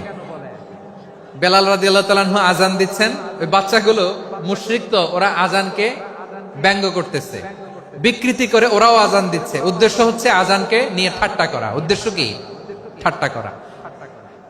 ব্যাপারটা মনে কষ্ট পাওয়ার মতো ব্যাপার না? কিন্তু বিশ্বনবী ওইখানে দেখেন কি খুঁজলেন। বিশ্বনবী খেয়াল করলেন অমুসলিম কিশোরদের মধ্য থেকে একটা কিশোরের গলাটা বড় দরাজ গলা, কণ্ঠটা বড় সুন্দর। খেয়াল করে দেখলেন যে কিছু কিশোর বেলালের আজানকে ব্যঙ্গ করে, বিকৃতি করে, কিন্তু একজনের কণ্ঠ দেখতে পাচ্ছেন না এত দূরে, কিন্তু কণ্ঠটা বড় সুন্দর, দরাজ গলা। বিশ্বনবী সাহাবীদেরকে বললেন, ধরো এগুলারে, ধরো। সবগুলারে ধরে বিশ্বনবীর সামনে আনা হলো। ওরা হাঁটু গেড়ে বসলো। বিশ্বনবী বললেন, তোমাদের মধ্যে কে যেন ব্যঙ্গ করে আজান দিচ্ছিল, তার গলাটা বড় উঁচু, গলার বেসটা বড় মজবুত, মেলোডিয়াস, সুমধুর কণ্ঠ। কে? আবু মাহজুরা বলে, আমার বন্ধুরা সবাই আমার দিকে আঙ্গুল দেখায়, আমি পড়ে গেছি বিপদে। রাসূল সাল্লাল্লাহু আলাইহি ওয়াসাল্লাম বাকি অমুসলিম তরুণদেরকে ছেড়ে দিলেন, বললেন তোমরা যাও। এবার আবু মাহজুরারে পাইছে। আবু মাহজুরার চুলের মধ্যে হাত দিলেন বিশ্বনবী, মাথায় হাত দিয়ে বললেন, এবার আজান দাও দেখি। আবু মাহজুরা বলে, আমি তো আজান দিতে জানি না, কারণ আমি তো বেলালেরটা শুইনা দিছি, আমার তো মুখস্থ নাই, আমি তো আজান দিতে জানি না। বিশ্বনবী বললেন, জানো না? তাহলে আসো, আমি তোমারে শিখাই দেই। সুবহানাল্লাহ পড়েন। আবু মাহজুরা হাঁটু গেড়ে বসে, বিশ্বনবীর মোবারক হাত আবু মাহজুরার চুলের মধ্যে। বিশ্বনবী আজানের মুআল্লিম আবু মাহজুরাকে বলতেছে, ঠিক আছে তোমারে শিখাই দিচ্ছি, আমি যা যা বলবো আমার সাথে সাথে বলো, পারবা? আবু মাহজুরা বলে, পারবো। বিশ্বনবী আজান দিচ্ছেন মাথায় হাত দিয়ে, আল্লাহু আকবার, আল্লাহু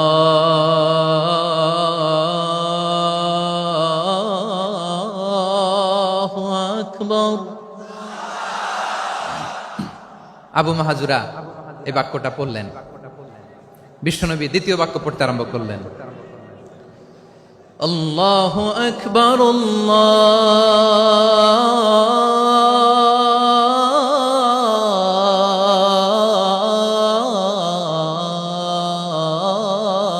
আল্লাহু আকবার। আবু মাহজুরা এই বাক্যটা বললেন। বিশ্বনবী আবু মাহজুরার মাথার মধ্যে হাত দিয়ে তৃতীয় বাক্য পড়লেন, আশহাদু আল্লা ইলাহা ইল্লাল্লাহ।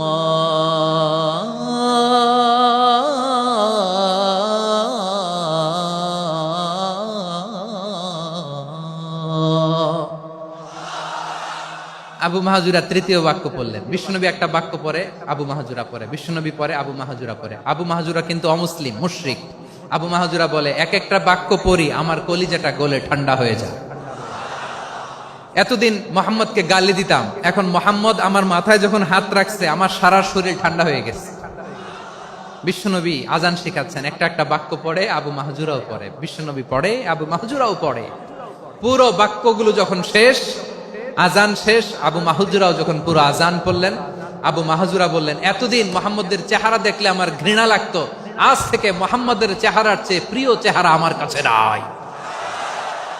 আবু মাহাজুরা বললেন, ও মুহাম্মদ, আজানের বাক্য তো আপনি আমারে শেখালেন, এখানেই শেষ করবেন না, আপনি আমারে পড়ায় দেন লা ইলাহা ইল্লাল্লাহু মুহাম্মাদুর রাসূলুল্লাহ সাল্লাল্লাহু আলাইহি ওয়াসাল্লাম। বিশ্বনবীর সাথে দাঁড়িয়ে উনি শাহাদা পড়ে মুসলমান হয়ে গেলেন। এবার আবু মাহাজুরা বলে, ইয়া রাসূলুল্লাহ, ইয়া হাবিবাল্লাহ, আমি মুমিন হয়েছি, মুসলমান হয়েছি, আপনার কাছ থেকে আজান শিখার সৌভাগ্য আমি লাভ করেছি গো নবী। আমার কণ্ঠের বড় তারিফ করেছেন, আপনি আমার আজানকে আপনি পছন্দ করেছেন। একটা জিনিস আপনার কাছে চাই, আপনি আমাকে মক্কার মসজিদুল হারামের মুয়াজ্জিন হিসেবে অ্যাপয়েন্ট করে দেন। বিষ্ণু ইসা ইসলাম বললেন, যাও আবু মাহজুরা, আমি তোমাকে পৃথিবীর শ্রেষ্ঠতম মসজিদ মক্কার মসজিদুল হারামের মুয়াজ্জিন হিসেবে অ্যাপয়েন্ট করে দিলাম। দেখছেন কিভাবে ট্যালেন্ট হান্টিং করতে হয়, কিভাবে হিউম্যান রিসোর্স মানব সম্পদকে ব্যবহার করতে হয়। আসছিল আজানকে ভেঙ্গাইতে, আসছিল কেন? আজানকে ব্যঙ্গ করার জন্য, বিকৃত করার জন্য। আজানকে বিকৃত করতে যে ইসলামের সবচেয়ে শ্রেষ্ঠ মসজিদের মুয়াজ্জিন হয়ে গেল। পড়েন সুবহানাল্লাহ। হযরত আবু মাহজুরা রাদিয়াল্লাহু তাআলা আনহু ওনার এই সুললিত কণ্ঠ ব্যবহার করে মসজিদুল হারামে এত সুন্দর করে আল্লাহু আকবার বলে আজান দিতেন, মানুষগুলোর, মুসল্লিগুলোর, মক্কাবাসীর হৃদয়কে তিনি বিগলিত করে দিতেন, মানুষের হৃদয়কে ঠান্ডা হয়ে যেত। শুধু এখানেই শেষ না আমার যশোরের ভাইয়েরা। বিশ্বনবী যখন সাইয়েদনা আবু মাহজুরা রাদিয়াল্লাহু তাআলা আনহুকে আজান শিখাচ্ছিলেন, বলেন তো বিশ্বনবীর হাতটা কোথায় ছিল?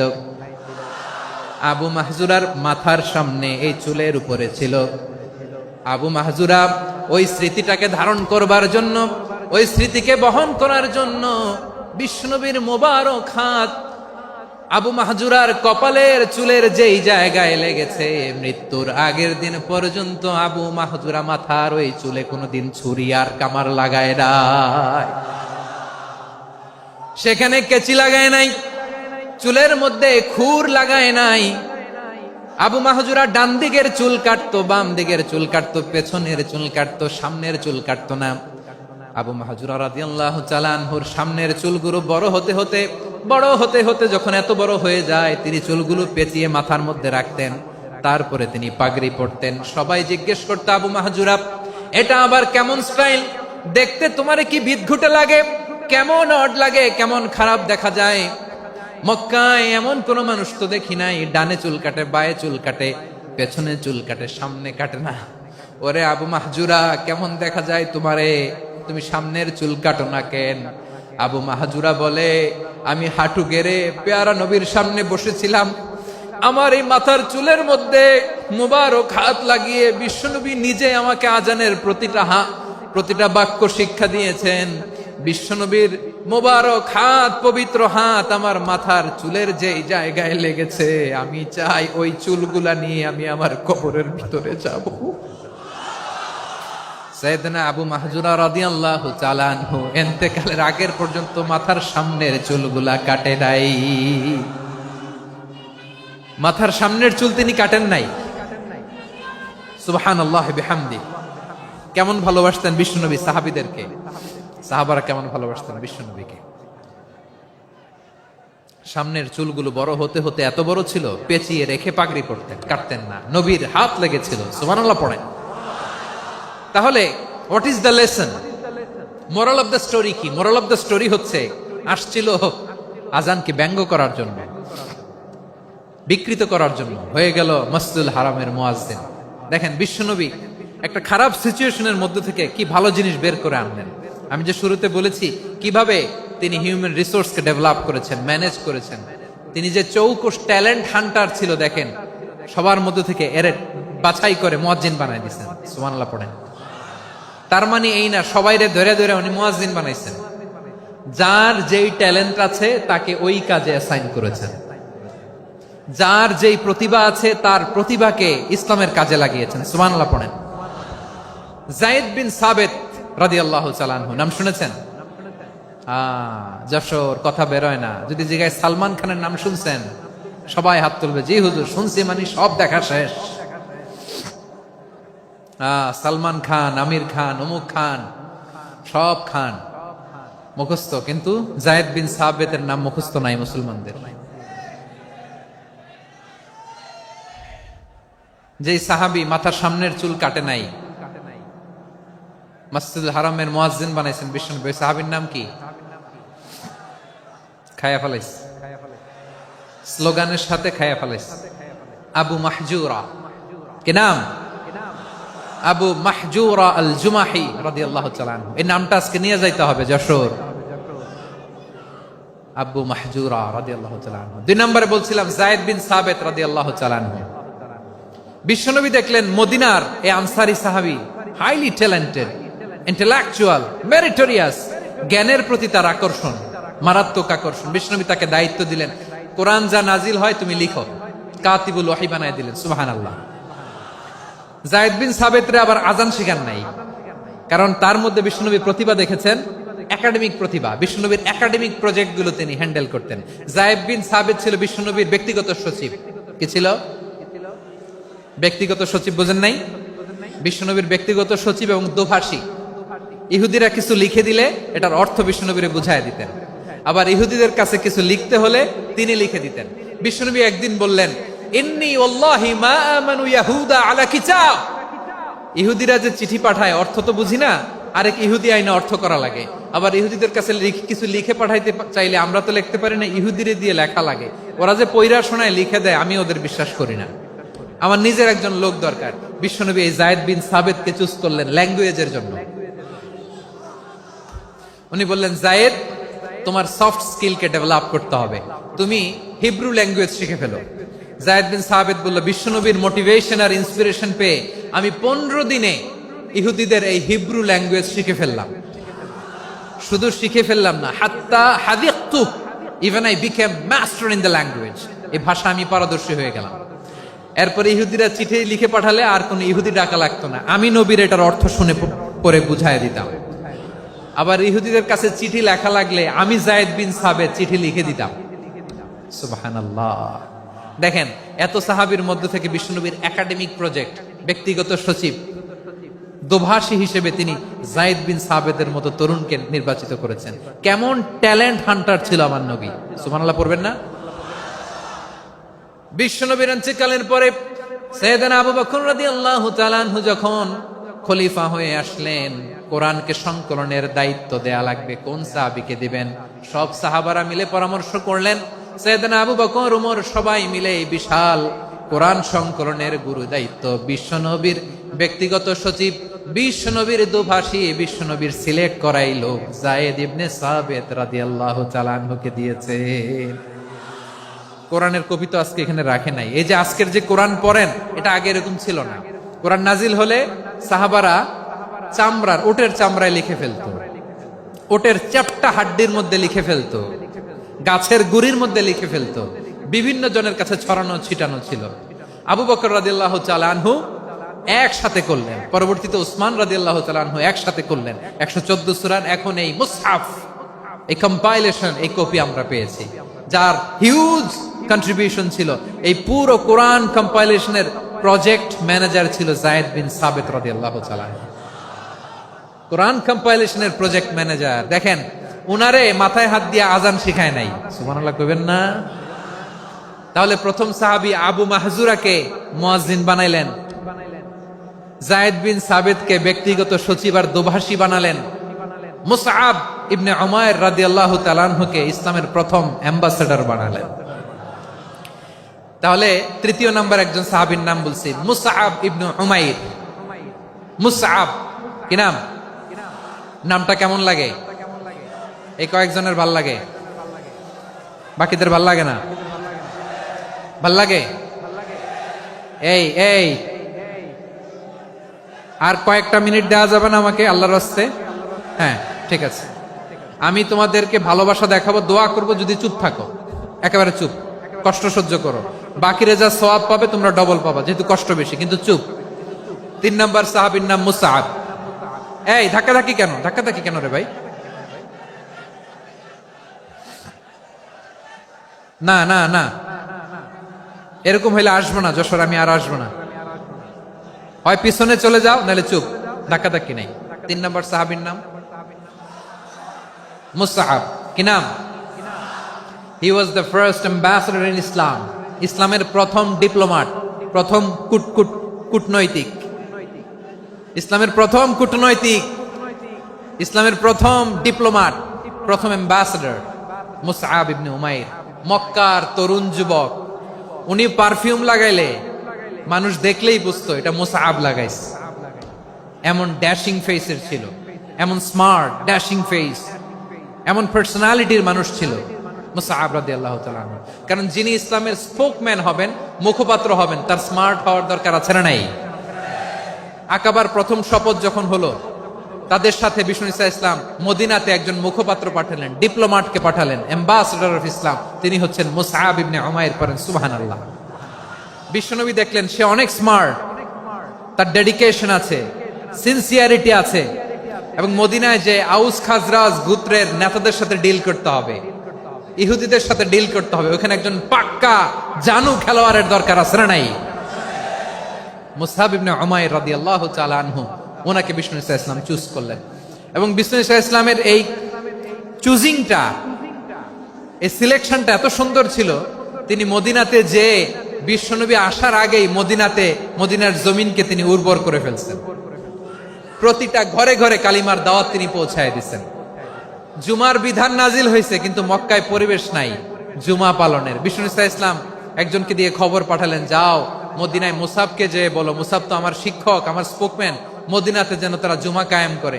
বিশ্বনবীর আগেই মুসআব মদিনার মুসলিমদেরকে নিয়ে মদিনায় প্রথম জুমা কায়েম করে ফেলছে। কোন সুবহানাল্লাহ। ডিপ্লোমাটদের কেমন হইতে হয়, অ্যাম্বাসেডরের কেমন হইতে হয়, মুসআব রাদিয়াল্লাহু তাআলা আনহুর কাছ থেকে শিখে নাও। মুসআব নামটা কেমন লাগে? যশোর যাদের সন্তান হবে, ছেলে সন্তান, আমার রাস্তায় পাইলে সবাই জিজ্ঞেস করে, হুজুর একটা নাম দেন, আমার ছেলে হবে। যশোরবাসীর জন্য আমি একটা নাম দিয়ে দিলাম, নাম রাখতে হবে মুসআব। কি নাম? নামটা যাদের ভাল লাগে, ছেলে সন্তান অনাগত আসবে, মনে চাইলে নাম রেখে দিবেন মুসআব রাদিয়াল্লাহু তাআলা আনহুর নামে মুসআব। তাহলে মুসআব রাদিয়াল্লাহু তাআলা আনহুকে বিশ্বনবী ল্যাঙ্গুয়েজ শিখান নাই, সফট স্কিল শিখান নাই। যায়েদ রাদিয়াল্লাহু, তিনি হিব্রু ল্যাঙ্গুয়েজ শিখেছেন, সুরিয়ানি শিখেছেন, কিন্তু মুসআবকে তিনি বানিয়েছেন the spokesman of Islam, the first diplomat, the ambassador of Islam. সুবহানাল্লাহ পড়বেন না? আব্দুল্লাহ ইবনে আব্বাস রাদিয়াল্লাহু তাআলা আনহু, বিশ্বনবীর কাজিন, চাচাতো ভাই। আবার মাইমুনা রাদিয়াল্লাহু তাআলা আনহু, মাইমুনা নবীর স্ত্রী, তিনি ছিলেন আব্দুল্লাহর আপন খালা। তো নবীর বউ যদি ওনার খালা হয়, নবী তার কি? বুঝে নাই, নবী তার কি? খালু। তাহলে সম্পর্ক অনেক গভীর, কাজিন আবার খালু, ছোট্ট মানুষ, তাই রাতে মাঝে মাঝে ঘরে থাকতো। বিশ্বনবী দেখলেন আব্দুল্লাহ যেহেতু আমার ঘরে ঢুকতে পারে, আব্দুল্লাহরে এই উম্মতের বড় শিক্ষাবিদ বানাইতে হবে। কথা বোঝে নাই? আব্দুল্লাহকে কি বানাইতে হবে?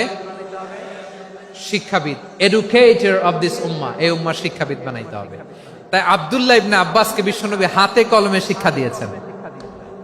আহারে, আর এরপরে যে কি ভাষা আসবে তোমাদের জন্য আমার মুখ থেকে আমি নিজেও জানি না, আমি নিজেও জানি না। 1 ঘন্টা যাবত ধাক্কা ধাক্কি মারামারি, তো আসতে বলছে কে তোমাকে? পেছনে চলে যাও, জায়গা না পেলে পুরো প্রোগ্রামটাই নষ্ট করে দিল।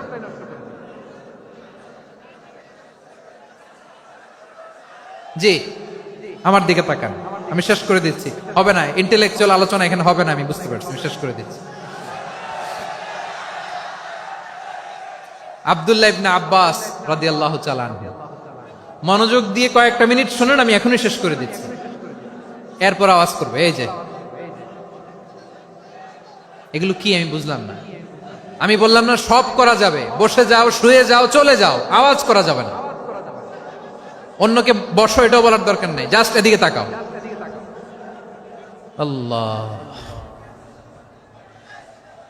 আব্দুল্লাহ ইবনে আব্বাস রাদিয়াল্লাহু তাআলা আনহু, উনাকে বিশ্বনবী হাতে কলমে শিক্ষা দিয়েছেন, যেহেতু উম্মতের শিক্ষাবিদ হবেন, এডুকেটর হবেন। তো বিশ্বনবী রাতে যখন তাহাজ্জুদ পড়তেন, ছোট্ট আব্দুল্লাহ ঘরে থাকতো, বুঝতে পেরেছেন? ছোট্ট মানুষ তো ঘরে থাকতো। তো বিশ্বনবী তাহাজ্জুদের জন্য একবার দাঁড়িয়েছেন, ছোট্ট আব্দুল্লাহ ওযু করে দাঁড়াইছে। আচ্ছা বলেন তো, ইমাম আর মুসল্লি মোট যদি দুইজন হয়, একজন ইমাম একজন মুসল্লি, তো মুসল্লি ইমামের কোন দিকে দাঁড়াবে? ডানে দাঁড়াবে। ছোট্ট আব্দুল্লাহ বুঝে নাই, বিশ্বনবী তাহাজ্জুদ শুরু করেছেন, উনি ইক্তেদা করছেন আর দাঁড়াইছেন বায়ে। কোথায় দাঁড়িয়েছেন? আব্দুল্লাহ বলেন, যখন আমি বায়ে দাঁড়ালাম, আখাযা রাসূলুল্লাহ সাল্লাল্লাহু আলাইহি ওয়াসাল্লাম উযুনি আল ইউমনা ইয়াফতিলুহা, বিশ্বনবী নামাজরত অবস্থায় আমার কান ধরে টেনে আমার ডান দিকে এনে দাঁড় করায় দিলেন। পড়েন সুবহানাল্লাহ। দেখেন হাতে কলমে শিক্ষা। আর জীবনে ভুল হবে? কথা কয় না, আর ভুল হবে? আর ভুল হবে না। এভাবে বিশ্বনবীর অনেক সঙ্গ পেয়েছেন, সফর করেছেন, একই বাহনে বসেছেন, এক বাহনে বসে লম্বা নসিহত করেছেন, বলেছেন, ইয়া গোলাম ইহফাজিল্লাহ ইয়াহফাজকা, ইহফাজিল্লাহ তাজিদহু তুজাহাক, ইযা সাআলতা ফাসআলিল্লাহ ওয়া ইযা ইসতাআনতা ফাসতাইন বিল্লাহ। আল্লাহর বিধান মানো, আল্লাহর বিধান রক্ষা করো, আল্লাহ তোমায় রক্ষা করবে। আব্দুল্লাহ, চাইতে হলে আল্লাহর কাছে চাও, সাহায্য চাইতে হলে আল্লাহর কাছে সাহায্য চাও। মনে রাখো, গোটা বিশ্বের সবাই যদি তোমার সাহায্য করতে চায়, ততটুকুই করতে পারবে যতটুকু আল্লাহ তোমার নসিবে রেখেছে। গোটা বিশ্ব যদি তোমার বিরুদ্ধে ষড়যন্ত্রে দাঁড়িয়ে যায়, ক্ষতি ততটুকু করতে পারবে যতটুকু তোমার জন্য বরাদ্দ আছে, এর বাইরে কিছু করতে পারবে না। আওয়াজ করে বলেন ঠিক কিনা? এভাবে হাতে কলমে শিখিয়েছেন, বিশ্বনবীর সঙ্গ পেয়েছেন। উনাকে বিষ্ণু ইসলাম শিক্ষাবিদ, এডুকেটর অফ দিস উম্মাহ হিসেবে সিলেক্ট করেছেন, হাতে কলমে শিখিয়েছেন। বিশ্বনবী একবার প্রকৃতির ডাকে সাড়া দিয়ে এসেছেন। এখন কি করতে হবে? নামাজের জন্য ওযু করতে হবে। বিশ্বনবী এসেই দেখেন ওযুর বদনায় পানি ভরা, খুশি হয়ে গেলেন, বললেন, কে রেখেছে পানি? একজন বলল, আব্দুল্লাহ রেখেছে। বিশ্বনবী অত্যন্ত খুশি হলেন, খুশি হয়ে একটা দোয়া করলেন, বললেন, আল্লাহুম্মা ফাক্কিহু ফিদ্দীন ওয়া আল্লিমহু তা'ওয়ীল। আল্লাহ, তুমি আব্দুল্লাহকে দ্বীনের বুঝ দিও আর কোরআনের তাফসীর শিক্ষা দিও। বিশ্বনবীর এই দোয়া এমন লাগছে, উনি রাইসুল মুফাসসিরিন, এই পৃথিবীতে যত মুফাসসির ছিল, যত মুফাসসির আসবে, সকল মুফাসসিরের সম্রাট হিসেবে স্বীকৃত হয়েছেন আব্দুল্লাহ ইবনে আব্বাস। বিশ্বনবী ওনারে আজান শিখান নাই, বিশ্বনবী ওনারে ল্যাঙ্গুয়েজ শিখান নাই, বিশ্বনবী ওনারে অ্যাম্বাসাডর বানান নাই, হাতে কলমে শিক্ষা দিয়েছেন। ছোট্ট মানুষ, বিশ্বনবী ইন্তেকাল করলেন, আবু বকরের সময় গেল, ওমরে ফারুকের খেলাফত, তখনও তিনি তরুণ। ওমরে ফারুক রাদিয়াল্লাহু তাআলা আনহু ওনার ক্যাবিনেট মিনিস্ট্রির বৈঠকে এই আব্দুল্লাহ ইবনে আব্বাসকে পাশ দিয়ে বসায় রাখতেন। বয়স্ক সাহাবারা এটা পছন্দ করতো না, তারা বলতো, ঘটনা কি? আব্দুল্লাহর মতো ছেলে নাতি আমাদের আছে, এরা কেন রাখে ওমরে ফারুক? ওমরে ফারুক এটা টের পেলেন, তিনি বুঝতে পারলেন যে ক্যাবিনেট মেম্বাররা এটা পছন্দ করে না, ছোট্ট আব্দুল্লাহরা কেন রাখি, কেন যে রাখি, এটা একদিন বুঝাবো। একদিন মিটিং এ তিনি সবাইকে বললেন, ইযা জাআ নাসরুল্লাহি ওয়াল ফাতহ। এই আয়াত দ্বারা উদ্দেশ্য কি বলেন তো মুরব্বী সাহাবীরা? এক সাহাবী বলেন, এই সূরা দ্বারা উদ্দেশ্য, আল্লাহ বলেছেন আমাদেরকে বিভিন্ন ল্যান্ড, বিভিন্ন এলাকা বিজয় করতে হবে। ওমরে ফারুক বললেন, না, হয়নি। আরেকজন বললেন, বিজয় হওয়ার পর আমাদের বেশি বেশি আল্লাহর বরত্বের ঘোষণা দিতে হবে, এটা উদ্দেশ্য। ওমরে ফারুক বললেন, না, হয় নাই। যারে জিজ্ঞেস করেন কেউ পারে না। সব শেষে বিশ্বনবী ছোট্ট আব্দুল্লাহরে বলেন, আব্দুল্লাহ, ইদা জাআ নাসরুল্লাহি ওয়াল ফাতহ, এর দ্বারা উদ্দেশ্য কি বলো তো? ছোট্ট আব্দুল্লাহ বলেন, হুয়া আজালু রাসূলিল্লাহ। এই আয়াত দ্বারা বিশ্বনবীর বিদায়কে উদ্দেশ্য নেওয়া হয়েছে। ওমরে ফারুক বললেন, হাযা হুয়া, এটাই তো সঠিক উত্তর, এটাই সঠিক তাফসীর এই আয়াতের। কারণ ইদা জাআ নাসরুল্লাহি ওয়াল ফাতহ, যখন আল্লাহর সাহায্য আর বিজয় আসবে, ওয়া রাআইতান নাসা ইয়াদখুলুনা ফি দীনিল্লাহি আফওয়াজা, আপনি দেখবেন দলে দলে, ঢলে ঢলে, বানের পানির মতো মানুষ ইসলামের দিকে ঢুকতেছে, ইসলামের বিজয় হয়েছে। তো ইসলামের বিজয়ের মিশন নিয়ে নবী আসছে, বিজয়ী যখন হয়ে গেছে, এখন তো নবীর বিদায় হবে। জোরে বলেন ঠিক কিনা?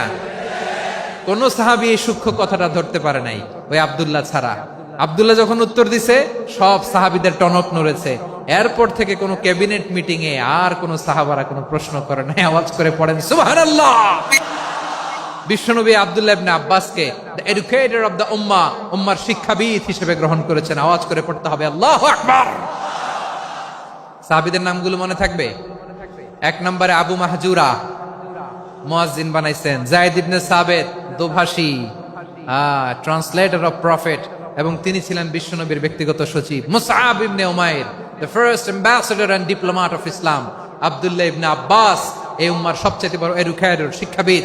আরেকজন ছিল আব্দুল্লাহ ইবনে মাসউদ রাদিয়াল্লাহু তাআলা। 2 আব্দুল্লাহ, আব্বাস গেল, আরেকজন হচ্ছে মাসউদ।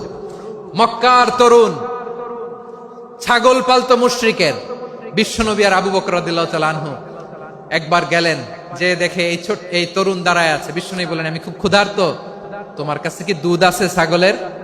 আব্দুল্লাহ ইবনে মাসউদ বলে, আছে। ওয়ালাকিন আনা মুতামান, কিন্তু যে দুধ আছে এটা আমানতের, আমি দিতে পারবো না। বিশ্বনবী এইটা শুনেই তার টার্গেট করে ফেলছে। আনা মুতামান, দুধ আছে কিন্তু এটা আমার মালিকের, আমি তো দরদ দেখায় আমার মালিকের দুধ আপনি পথিক, আপনারে দিতে পারি না। বিশ্বনবী টার্গেট করে ফেলছেন, এরে আমার কাজে লাগাইতে হবে। বিশ্বনবী বললেন, আচ্ছা ঠিক আছে, দুধ দিও না, কিন্তু এমন ছাগি আছে কিনা যেই ছাগির সাথে কোনো ছাগলের মিলন হয় নাই, তার ওলানে দুধও আসে নাই, বাচ্চাও নাই, এরকম ছাগির থেকে যদি আমি দুধ খাই তাহলে তো সমস্যা নাই। বলতেছে, এরকম ছাগির থেকে দুধ খাইলে সমস্যা নাই, কারণ এরকম ছাগির ওলান থেকে দুধ আসবেও না। বলতেছে, ঠিক আছে, এরকম একটা ছাগি নিয়ে আসা হলো। বিশ্বনবী বিসমিল্লাহ বলে ওই ছাগির ওলানে হাত দিলেন। হাত দিতে দেরি, পুরো ওলানটা দুধে ভরে যেতে দেরি হয় না। বিশ্বনবী আর আবু বকর রাদিয়াল্লাহু তাআলা আনহু দহন করে পেট ভরে খেলেন। এই দৃশ্য আব্দুল্লাহ ইবনে মাসউদের হৃদয়ে দাগ কাটলো। এই মুজিজা দেখে তিনি বললেন, আশহাদু আল্লা ইলাহা ইল্লাল্লাহ ওয়া আশহাদু আন্না মুহাম্মাদুর রাসূলুল্লাহ। তিনি ষষ্ঠ মুসলিম ছিলেন, 6 নম্বর মুসলমান। ওনাকে টার্গেট করে বিশ্বনবী দেখলেন এমন ইন্টেলেকচুয়াল ব্রেন, উনি সূক্ষ্ম সূক্ষ্ম জিনিস বুঝে বেশি, ফিকহি জ্ঞান ওনার মধ্যে বেশি। বিশ্বনবী ওনাকে কোরআনের জ্ঞান শিক্ষা দিতে লাগলেন। উনি বিশ্বনবী সবার কাছে কোরআন শোনায়, কিন্তু বিশ্বনবী নিজে আব্দুল্লাহ ইবনে মাসউদের কাছ থেকে কোরআন শুনতো। বিশ্বনবী একবার বললেন, ইকরা আলাইয়া ইয়া মাসউদ। ইবনে মাসউদ, একবার শোনাও তো কোরআন দেখি। আব্দুল্লাহ ইবনে মাসউদ বলে, আকরাউ আলাইকা ওয়া আলাইকা উনজিল। নবী, আপনার উপর কোরআন নাজিল হয় আর আমি আপনার সামনে কোরআন পড়ব। বিশ্বনবী বললেন, ইন্নী উহিব্বু আন আসমাআহু মিন গায়রি। আমি নিজে পড়তে যেমনি ভালোবাসি, অন্যে পড়ুক আমি শুনবো, এটাও আমি ভালোবাসি। সূরা নিসা তিনি তেলাওয়াত করে শুনিয়েছেন। এমন সূক্ষ্ম বিষয় বিশ্বনবী উনাকে ধরিয়ে দিয়েছেন। উনি হয়ে গিয়েছেন আব্দুল্লাহ ইবনে আব্বাস, হয়েছেন রাইসুল মুফাসসিরিন, উনি হয়ে গিয়েছেন ফাকিহুল উম্মাহ। ওনার চাইতে বড় ফকি এই পৃথিবী আর দেখবে না। চিল্লায় বলেন সুবহানাল্লাহ। উনি বলতেন, ওয়াল্লাহি ওয়াল্লাহি ইল্লাযী লা ইলাহা গায়রু মা উনজিলাত সূরাতুন ইল্লা ওয়া আনা আ'লামু আইনা উনজিলাত ওয়া ফীমা উনজিলাত। বিশ্বনবী এমন ভাবে কোরআনের দার্স আমাকে দিয়েছেন, কোরআনে যত সূরা নাজিল হয়েছে, যেখানে নাজিল হোক না কেন আমি জানি এটা কোথায় নাজিল হয়েছে এবং কোন প্রেক্ষাপটে নাজিল হয়েছে। এমন একটা সূরা নাই যে সূরার কোথায় নাজিল হয়েছে আমি মাসুদের জানা নাই, কোন প্রেক্ষাপটে নাজিল হয়েছে আমার জানা নাই। এরকম ঘটবে না। চিল্লায় বলেন আল্লাহু আকবার। এই আব্দুল্লাহ ইবনে মাসউদ রাদিয়াল্লাহু তাআলা আনহু ওমর ফারুকের সময় কুফার চিফ জাস্টিস ছিলেন। কুফা নগরীর চিফ জাস্টিস বুঝেন নাই? বিচারপতি। কি ছিলেন? সবাই বলে নাই কি ছিলেন? বিচারপতি ছিলেন। এবং ওনার যে ফিকহি জ্ঞানের ধারা, এটাই আলকামা, ইব্রাহিম আন-নাখাই, হাম্মাদ ইবনে সুলাইমান হয়ে ইমাম আবু হানিফা পর্যন্ত পৌঁছেছে। এবং ওনার ফিকহি জ্ঞানের ধারাই হানাফি মাযহাবে অ্যাকসেপ্ট হয়েছে। আজও এগুলো হানাফি মাযহাবে চর্চিত হয়। হানাফি মাযহাবের সব ফিক আব্দুল্লাহ ইবনে মাসউদের ফিকহি জ্ঞানের ধারা থেকে নেওয়া হয়েছে। চিল্লায় পড়েন সুবহানাল্লাহ। তাহলে উনাকে বিশ্বনবী বানিয়েছেন জুরিস্ট, আইনবিদ, ফাকিহ। উনারে আজান শিখান নাই। হিউম্যান রিসোর্স ডেভেলপমেন্ট কিভাবে করবেন, মানব সম্পদের উন্নয়ন কিভাবে করতে হয়, কিভাবে যার যেখানে প্রতিভা কাজে লাগাতে হয় উনি দেখিয়েছেন। সুবহানাল্লাহ পড়বেন না? খালিদ বিন ওয়ালিদ নাম শুনছেন? কে কে শোনেন নাই হাত তোলেন। কি ছিলেন? বীর যোদ্ধা, বীর যোদ্ধা ছিলেন খালিদ বিন ওয়ালিদ, কিন্তু তিনি ইসলাম ধর্ম গ্রহণ করেছেন অনেক দেরিতে, 8ম হিজরিতে। তার মানে 8ম হিজরির আগে উনি মুশরিকদের পক্ষে লড়াই করেছেন। ওনার হাতে কত মুসলিম সাহাবী যে নিহত হয়েছে হিসাব নাই। বিশ্বনবী টার্গেট করে রাখছে, তুমি আমাদের মুসলিমদের এত ক্ষতি করলা, তুমি যখন মুসলমান হবা তোমারে দিয়ে আমি এমন কাম করামু যে এটা আর কেউ করতে পারবে না। সুবহানাল্লাহ নাই? যশোর ক্লান্ত হয়ে গেছে।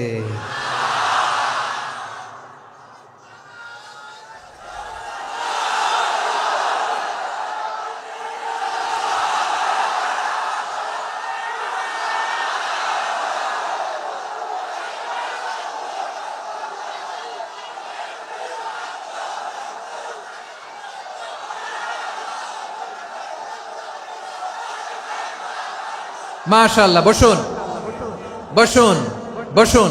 খালিদ বিন ওয়ালিদ রাদিয়াল্লাহু তাআলা 8ম হিজরিতে মুসলিম হয়েছেন, মক্কা বিজয়ের আগে। তো মক্কা বিজয়ের আগে যখন মুসলিম হয়েছেন, এর আগে কি করছেন? কাফিরদের সাথে যুদ্ধ করেছেন। উনি উহুদের যুদ্ধে মুসলমানদের যে পরাজয় ভাব, কঠিন পরিস্থিতির মুখোমুখি উনার কারণে পিছন থেকে এমন আতর্কিত আক্রমণ করেছেন, মুসলমানদেরকে কচুকাটা করেছেন। 8ম হিজরিতে আল্লাহ তাআলা হেদায়েতের নূর দিয়ে ওনার হৃদয়টাকে উজালা করে দিলেন। লা ইলাহা, এটা এমন বাণী যার হৃদয়ে একবার টাচ খাবে, এইটা থেকে সে আর পালিয়ে বেড়াতে পারে। ঝিনুকের ভেতর লুকিয়ে থাকে যেমন মতি, ঝিনুকের ভেতর লুকিয়ে থাকে যেমন মতি, কলমা শাহাদাতে আছে আল্লাহর জ্যোতি, কলমা শাহাদাতে আছে আল্লাহর জ্যোতি। ঠিক কিনা বলেন? মক্কা বিজয়ের আগে মুসলিম হলেন, হওয়ার পরেই বিশ্বনবীর টার্গেট ফুলফিল হলো। ওই যে টার্গেট করে রেখেছেন আর দোয়া করেছেন, খালিদ বিন ওয়ালিদ যদি মুসলিম হয় তাকে আমি মিলিটারি চিফ বানাবো। ওনাকে আজান শিখান নাই, ওনারে কান ধইরা নামাজের এই মাথা থেকে ওই মাথা আনান নাই, ফিকহি কোরআনের সূক্ষ্ম তাফসীর ওনারে শিখান নাই, অ্যাম্বাসেডর বানান নাই। বিষ্ণু ইসলাম উনাকে সামরিক অভিযানে প্রেরণ করেছেন। সামরিক অভিযানে তিনি প্রেরণ করেছেন।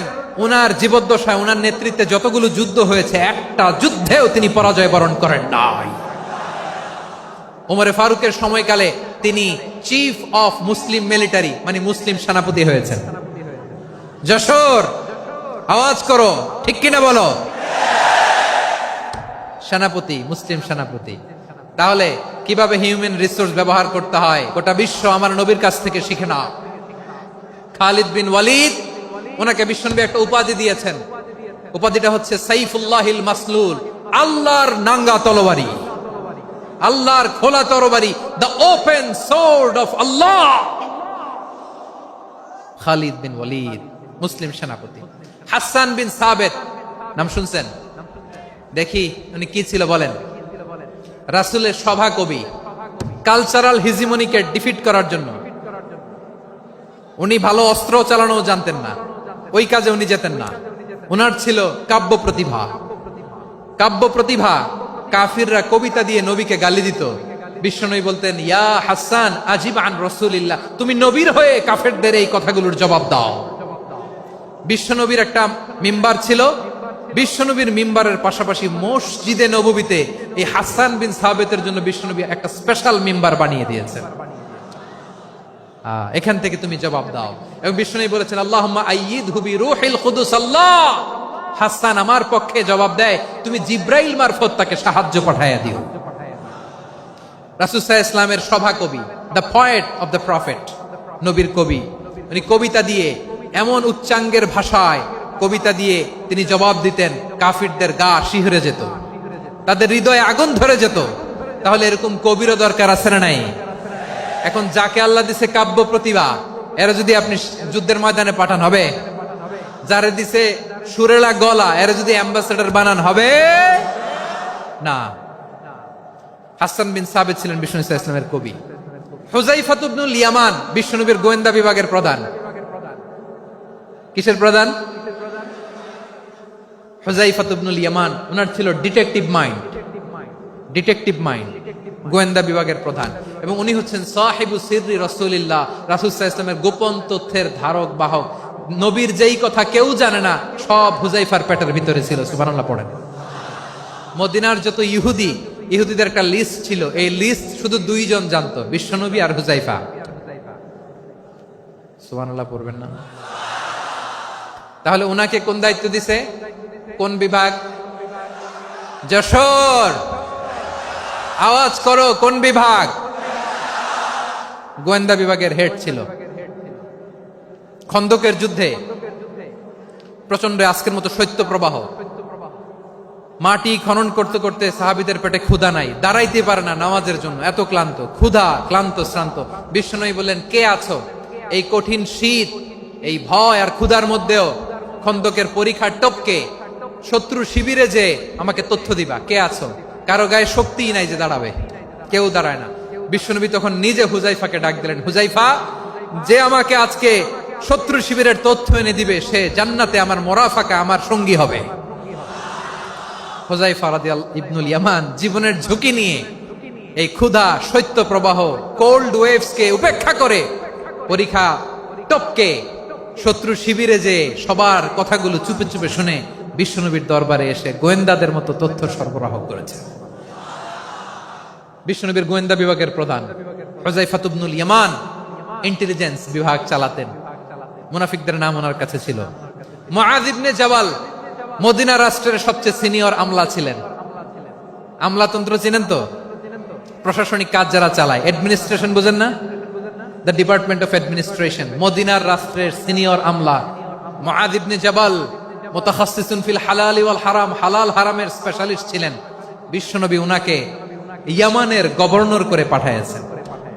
বলেছেন, ইন্নাকা তা'তি কওমান আহলা কিতাব, এমন গোষ্ঠীর কাছে যাবা রা ইহুদি নাসারা, আগে শাহাদা পড়লে এরপরে নামাজের দাওয়াত দিও, নামাজ পড়লে যাকাতের দাওয়াত দিও। গভর্নরের অ্যাটিটিউড যেমন থাকে তেমন অ্যাটিটিউড ধরে রেখো। সুবহানাল্লাহ পড়েন। তাহলে মুআয ইবনে জাবালকে দিয়ে বিশ্বনবী কবিতা লেখায় নাই, চিঠি লেখায় নাই, আজান দেওয়ায় নাই। সুবহানাল্লাহ পড়বেন না? সব শেষ সাহাবী বলি আবু হুরায়রা রাদিয়াল্লাহু তাআলা, নাম শুনছেন? বিড়ালের বাবা। কি করতেন? খালি হাদিস মুখস্থ করতেন। উনি বলতেন, আলজামু রাসূলুল্লাহ আলা মিলই বাতনি, আমার শুধু পেটের ক্ষুধার বন্দোবস্ত হইলে আমি নবীর সঙ্গ ছাড়তাম না। আমার আনসার সাহাবারা ক্ষেত খামারের কাজ করত, আমার মুহাজির সাহাবারা ব্যবসা করত, আর আমি নবীর সাথে সাথে থাকতাম। শুধু সকাল বিকাল দুই বেলা যদি আমার খাবারের বন্দোবস্ত হয় আমি আর নবীর লক ছাড়ি না। সুবহানাল্লাহ কইবেন না? 5374টা হাদিস তিনি বর্ণনা করেছেন। সবচেয়ে বেশি হাদিস বর্ণনাকারী সাহাবী। হাদিস প্রিজার্ভেশনের কাজে বিশ্বনবী ওনাকে কাজে লাগিয়েছেন। উনি একদিন বলেন, ইয়া রাসূলুল্লাহ আসমাউ মিনকা কাসীরান ফালা আহফাজু, নবী অনেক কথা শুনি আমার মনে থাকে না। বিষ্ণু বললেন, তাই? উবসুত রিদাক, তোমার চাদরটা বিছাও। আবু হুরায়রা বিছালেন, বিশ্বনবী হাত বুলায় দিলেন, এরপরে অনেক হাদিস বর্ণনা করলেন। আবু হুরায়রা বলে, তারপর থেকে বিশ্বনবী যাই বর্ণনা করে আমি শুনি আর একটাও বলি না। এখন সুবহানাল্লাহ। বিশ্বনবী ওনাকে হাদিস প্রিজার্ভেশন, নবীর এই যে লক্ষ্য হাদিস প্রিজার্ভেশনের এই দায়িত্ব দিয়েছেন সাইয়েদনা আবু হুরায়রা রাদিয়াল্লাহু তাআলা আনহুকে। প্রিয় ভাইরা, তাহলে 10 জন সাহাবীর কথা যে বললাম, আপনারা কি খেয়াল করেছেন কত বড় ট্যালেন্ট হান্টার, চৌকস ট্যালেন্ট হান্টার ছিল আমার নবী। এক একজনের এক এক ট্যালেন্ট, এক এক কাজে অ্যাসাইন করেছেন, এক একজনকে এক এক দায়িত্ব দিয়েছেন, এক একজনের প্রতিভাকে এক এক ভাবে বিকশিত হওয়ার সুযোগ দিয়েছেন। আওয়াজ করে বলেন ঠিক কি না? এখন আমার পর্দার আড়ালে আমার মায়েরা বলবে, এতগুলো পুরুষ সাহাবীর কথা বললো, নারী সাহাবীরা কি কিছু করে নাই? হ্যাঁ, একজন নারী সাহাবীর কথা বলে মোনাজাত হবে, দোয়া ছাড়া কেউ যাব না। রুফাইদা আল আসলামিয়া রাদিয়াল্লাহু তাআলা আনহা, ওনার বাবার নাম সাআদ আল আসলামি। বিশ্বনবী কি খেয়াল করলেন দেখেন, সাআদ ছিল মদিনার বড় ডাক্তার। এই নারী সাহাবী রুফাইদা বাবার কাছ থেকে চিকিৎসা বিদ্যা শিখেছেন। যখন শিখছে, বিশ্বনবী দেখলেন আমার তো প্রতি সপ্তাহে সপ্তাহে যুদ্ধে আহত সাহাবীদের সেবা দিবে কে? বিশ্বনবী রুফাইদাকে বললেন, রুফাইদা তুমি মসজিদে নববীর পাশে একটা মেডিকেল ক্যাম্প করো। এই যে সাকিনা আদ্দিন মেডিকেলের আমার ছাত্রী বন্ধুরা শুনে রাখো, তোমাদের আইকন হচ্ছে রুফাইদা আল আসলামিয়া। বিশ্বনবীর ডিরেকশন অনুযায়ী তিনি মসজিদে নববীর পাশে একটা মেডিকেল ক্যাম্প করলেন এবং আহত সাহাবাদের চিকিৎসা উনি ওনার টিম নিয়ে দিতেন। বিশ্বনবীর পরামর্শে উনি আনসারি এবং মুহাজির মহিলা সাহাবীদেরকে নিয়ে একটা স্পেশাল মেডিকেল টিম গঠন করলেন। খায়বার যুদ্ধে 7ম হিজরিতে যখন বিশ্বনবী যায়, উনি ওনার টিম নিয়ে আসলেন, বললেন, ইয়া রাসূলুল্লাহ, আমরা তো তলোয়ার চালাতে পারি না, আমরা তো তীর মারতে পারি না, আপনি যদি অনুমতি দেন খায়বার অভিযানে আমি আমার টিম নিয়ে মেডিকেল টিমের সেবাটা সার্ভিসটা দিতে চাই। পড়েন সুবহানাল্লাহ। বিশ্বনবী অনুমতি দিলেন। যোদ্ধা সাহাবীদের সাথে রুফাইদা আল আসলামিয়া উনিও মেডিকেল টিম নিয়ে অগ্রসর হলেন। খায়বারের প্রতিটা আহত ইনজুর্ড সাহাবী যারা ইনজুরি শিকার হয়েছেন সবাই রুফাইদা আল আসলামিয়ার এই মেডিকেল ক্যাম্প থেকে চিকিৎসা সহায়তা পেয়েছেন। সুবহানাল্লাহ পড়েন। দেখেন কিভাবে বিশ্বনবী ট্যালেন্ট বাছাই করতেন, আপনি অবাক হবেন। বাহরাইনের মেডিকেল ইউনিভার্সিটিতে রুফাইদা আল আসলামিয়া মেডিকেল প্রাইজ অ্যাওয়ার্ড প্রতি বছর দেয়া হয়। যদি 8 দিনের এই মেডিকেল আমার বোনেরা যদি জেনে থাকো জানো, না হলে নতুন করে জানো, সার্চ দিও রুফাইদা আল আসলামিয়া মেডিকেল অ্যাওয়ার্ড বাহরাইনের ইউনিভার্সিটিতে দেয়া হয়। প্রিয় ভাইয়েরা, তাহলে আলোচনার সামারি আমরা করি। বিশ্বনবী যার যেখানে ট্যালেন্ট তাকে ওইখানে কাজে লাগাতেন। আওয়াজ করে বলেন ঠিক কিনা? এবার একটা ইন্টারভিউ হবে, আওয়াজ করে বলেন, আবু মাহজুরাকে বিশ্বনবী কি বানাইছেন? হ্যাঁ, ভুলে গেছেন? সামনের চুলে হাত দিয়ে বিশ্বনবী কি সুন্দর গলায় আজান শিখালেন। মুয়াজ্জিন। যায়েদ বিন সাবিতকে একাডেমিক প্রজেক্টের দায়িত্ব দিয়েছেন, তিনি ছিলেন বিশ্বনবীর দোভাষী ব্যক্তিগত সচিব। Musab ibn Umair, the first ambassador of Islam. Abdullah ibn Abbas, উম্মার বড় শিক্ষাবিদ মুফাসসির। আব্দুল্লাহ ইবনে মাসউদ,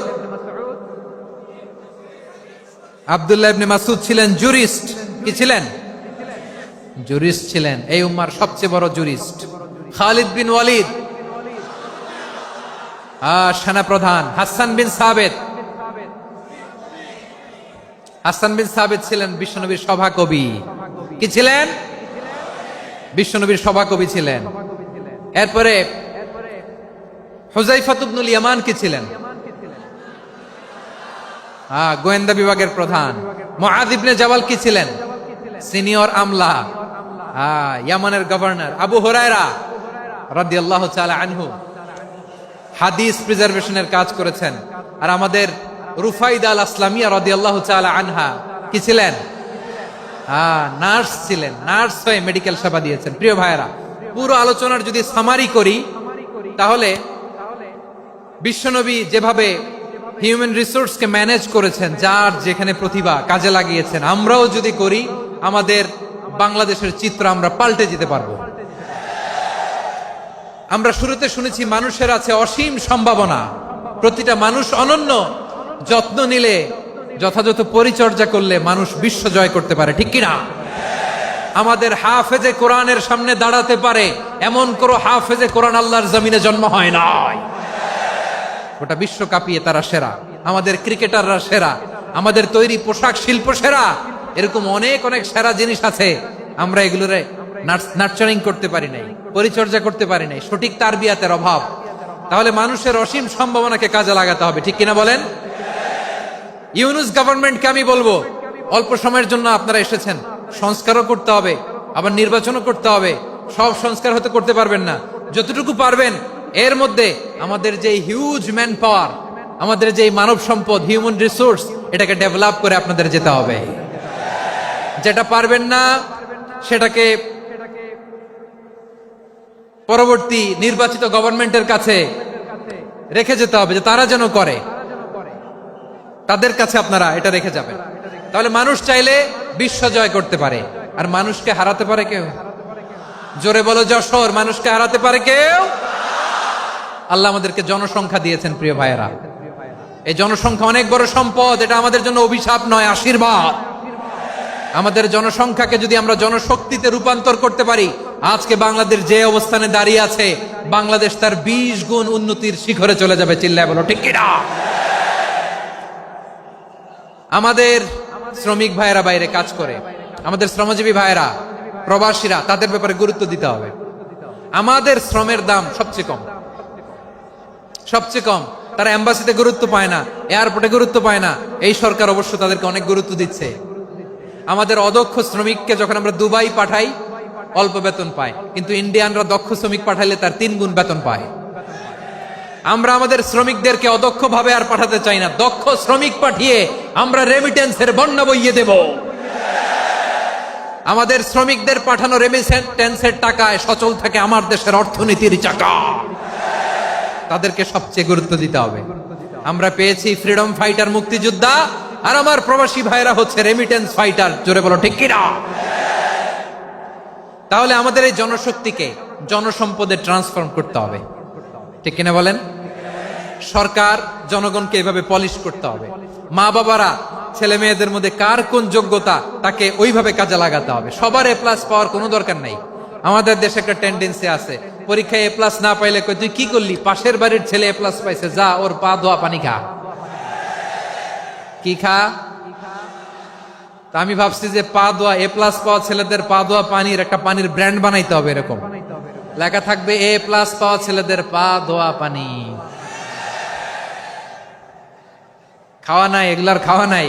ওরে আল্লাহ এ প্লাস পাওয়ার জন্য বানাইছে, আর আপনার ছেলেকে এই এ প্লাস গুলারে নিয়ন্ত্রণ করার জন্য আল্লাহ বানাইছে। ওকে দিয়ে আল্লাহ কি করবে আপনি জানেনই না। একটা এ প্লাস, একটা এ গ্রেড একটা মানুষের জীবনকে ঠিক করে দিতে পারে না। আপনার ছেলেকে আল্লাহ অন্যদিকে যোগ্যতা দিয়েছে। ওদের মনোবল ভাঙবেন না, খবরদার খবরদার। ছেলে মেয়েদের মনোবল ভাঙবেন না। যাকে দিয়ে যেটা হবে তাকে দিয়ে সেটা করতে হবে, তার প্রতিভাকে সেভাবে কাজে লাগাতে হবে। তাহলে বাংলাদেশ, আমাদের এই জনসংখ্যা জনসম্পদে রূপান্তরিত হবে। আমাদের সরকারের তত্ত্বাবধানে আমাদের 18 কোটি জনগণ দক্ষ জনশক্তিতে রূপান্তরিত হোক, আমরা চাই কি চাই না? আমরা ভালো মানুষ, শ্রেষ্ঠ মানুষ হতে চাই কি চাই না? ওই জাপানিজদের মতো সৎ, ওই ইউরোপিয়ানদের মতো কালচার্ড। আমাদেরকে আল্লাহ তাআলা কোরআন সুন্নাহ অনেক কিছু দিয়েছেন। যেহেতু বর্তমানে আমরা দেখছি তারা সৎ, তাদের মধ্যে ভ্যালু আছে, সেগুলো আমাদের মধ্যে আনার দরকার আছে না নাই? আর ইসলাম দিয়ে আমাদের জীবনকে সাজাতে হবে, ইসলাম দিয়ে আমার পরিবারকে সাজাতে হবে। ইসলাম থেকে, কোরআন থেকে প্রেসক্রিপশন না নিলে জীবন সুন্দর হবে না। কোরআন থেকে প্রেসক্রিপশন না নিলে সমাজ সুন্দর হবে না। কোরআনের প্রেসক্রিপশন না মানলে রাষ্ট্র সুন্দর হবে না। কোরআনের প্রেসক্রিপশন অ্যাপ্লাই না করলে শুধু দুর্নীতি দমন কমিশন দিয়ে দুর্নীতি বন্ধ করা যাবে না। এজন্য কোরআনের আইন আমরা চাই কি চাই না? প্রিয় ভাইয়েরা, হিউম্যান রিসোর্স ডেভেলপমেন্ট, মানব সম্পদের উন্নয়ন, আমাদের সরকার যেন এদিকে নজর দেয়। আমরা যেন এই ব্যাপারে যত্নবান হয়ে উঠি। যাকে আল্লাহ যে যোগ্যতা দিয়েছে, এই যোগ্যতা দিয়ে আমরা যেন ইসলামের জন্য, দেশের জন্য কাজ করি। আমরা যেন আমাদের স্কিল ডেভেলপ করি, আমাদের পটেনশিয়ালকে ডেভেলপ করি। মোরালিটি, ভ্যালিউজ নিয়ে শায়েখ আহমদুল্লাহ আলোচনা করেছেন, এগুলো দিয়ে যেন আমরা আমাদেরকে সাজাই। আল্লাহ তাআলা আমাদের দেশকে তুমি নিরাপদ করো, আমরা পড়ি আমিন। আল্লাহ আমার 18 কোটি জনগণকে তুমি জনশক্তিতে রূপান্তরিত করো, আমিন। আল্লাহ আমরা হাতে হাত রেখে, কাঁধে কাঁধ মিলিয়ে, ভাইয়ে ভাইয়ে যেন এই দেশকে গড়তে পারি, আল্লাহ তুমি তৌফিক দান করো, আমরা পড়ি আমিন। আমার প্রিয় মহিউদ্দিন ভাই বলেছেন, হুজুর এমন একটা ঘোষণাপত্র দিয়ে যাবেন আজকের এই ঐতিহাসিক যশোরের প্রোগ্রামে, যেটা গোটা বাংলাদেশে মানুষ এটার উপর আমল করে। আমি যে কথাটা বলেছি এটাই, আসুন আমরা আমাদের জনসংখ্যাকে জনসম্পদে ট্রান্সফর্ম করি। আমাদের জনসংখ্যাকে আমরা যেন জনশক্তিতে রূপান্তরিত করি। জনসংখ্যাকে ট্রান্সফর্ম করে জনশক্তি দিয়ে আমরা যেন আগামীর বাংলাদেশ, স্বাধীন বাংলাদেশ 2.0 কে গড়ে তুলি। আল্লাহ তাআলা আমাদের সবাইকে কথাগুলো বোঝার, আমল করার তৌফিক দান করুন। এই জেনজি, ক্ষমা করে দিও আমাকে, অনেক ধমক দিছি, বকা দিছি। আল্লাহ তোমাদেরকে করুক, কবুল করুক, যশোরবাসীকে কবুল করুক, আদ দিনকে কবুল করুক, এই মেডিকেল কলেজকে কবুল করুক, ইসলামের জন্য বাদ ভাঙা এই জোয়ার এবং উচ্ছ্বাসকে আল্লাহ তাআলা কবুল করুক। হাযা মা ইনদি ওয়াল ইলমু ইনদাল্লাহ আলাইহি তাওয়াক্কালতু ওয়া ইলাইহি উনীব। সুবহানাকাল্লাহুম্মা ওয়া বিহামদিকা আশহাদু আল্লা ইলাহা ইল্লা আনতা আস্তাগফিরুকা ওয়া আতুবু ইলাইক। আল্লাহুম্মা আমিন। রব্বানা ظلمنا أنفسنا وإن لم تغفر لنا وترحمنا لنكونن من الخاسرين. ربنا آتنا في الدنيا حسنة وفي الآخرة حسنة وقنا عذاب النار. ও বিশাল আকাশের মালিক, বিশাল জমিনের মালিক, তোমার আকাশ বাতাসের তুলনায় আমাদের হাত দুইটা বড় ছোট্ট রে আল্লাহ। ছোট দুটি হাত পেতে বুক ভরা আশা নিয়ে তোমার শাহী দরবারে চেয়ে রইলাম। আমাদের জিন্দেগীর গুনাহ খাতা তুমি মাফ করে দাও। আমাদের আব্বা আম্মা দাদা দাদি আত্মীয় স্বজন সবার গুনাহ খাতা তুমি মাফ করে দাও। আমাদের যত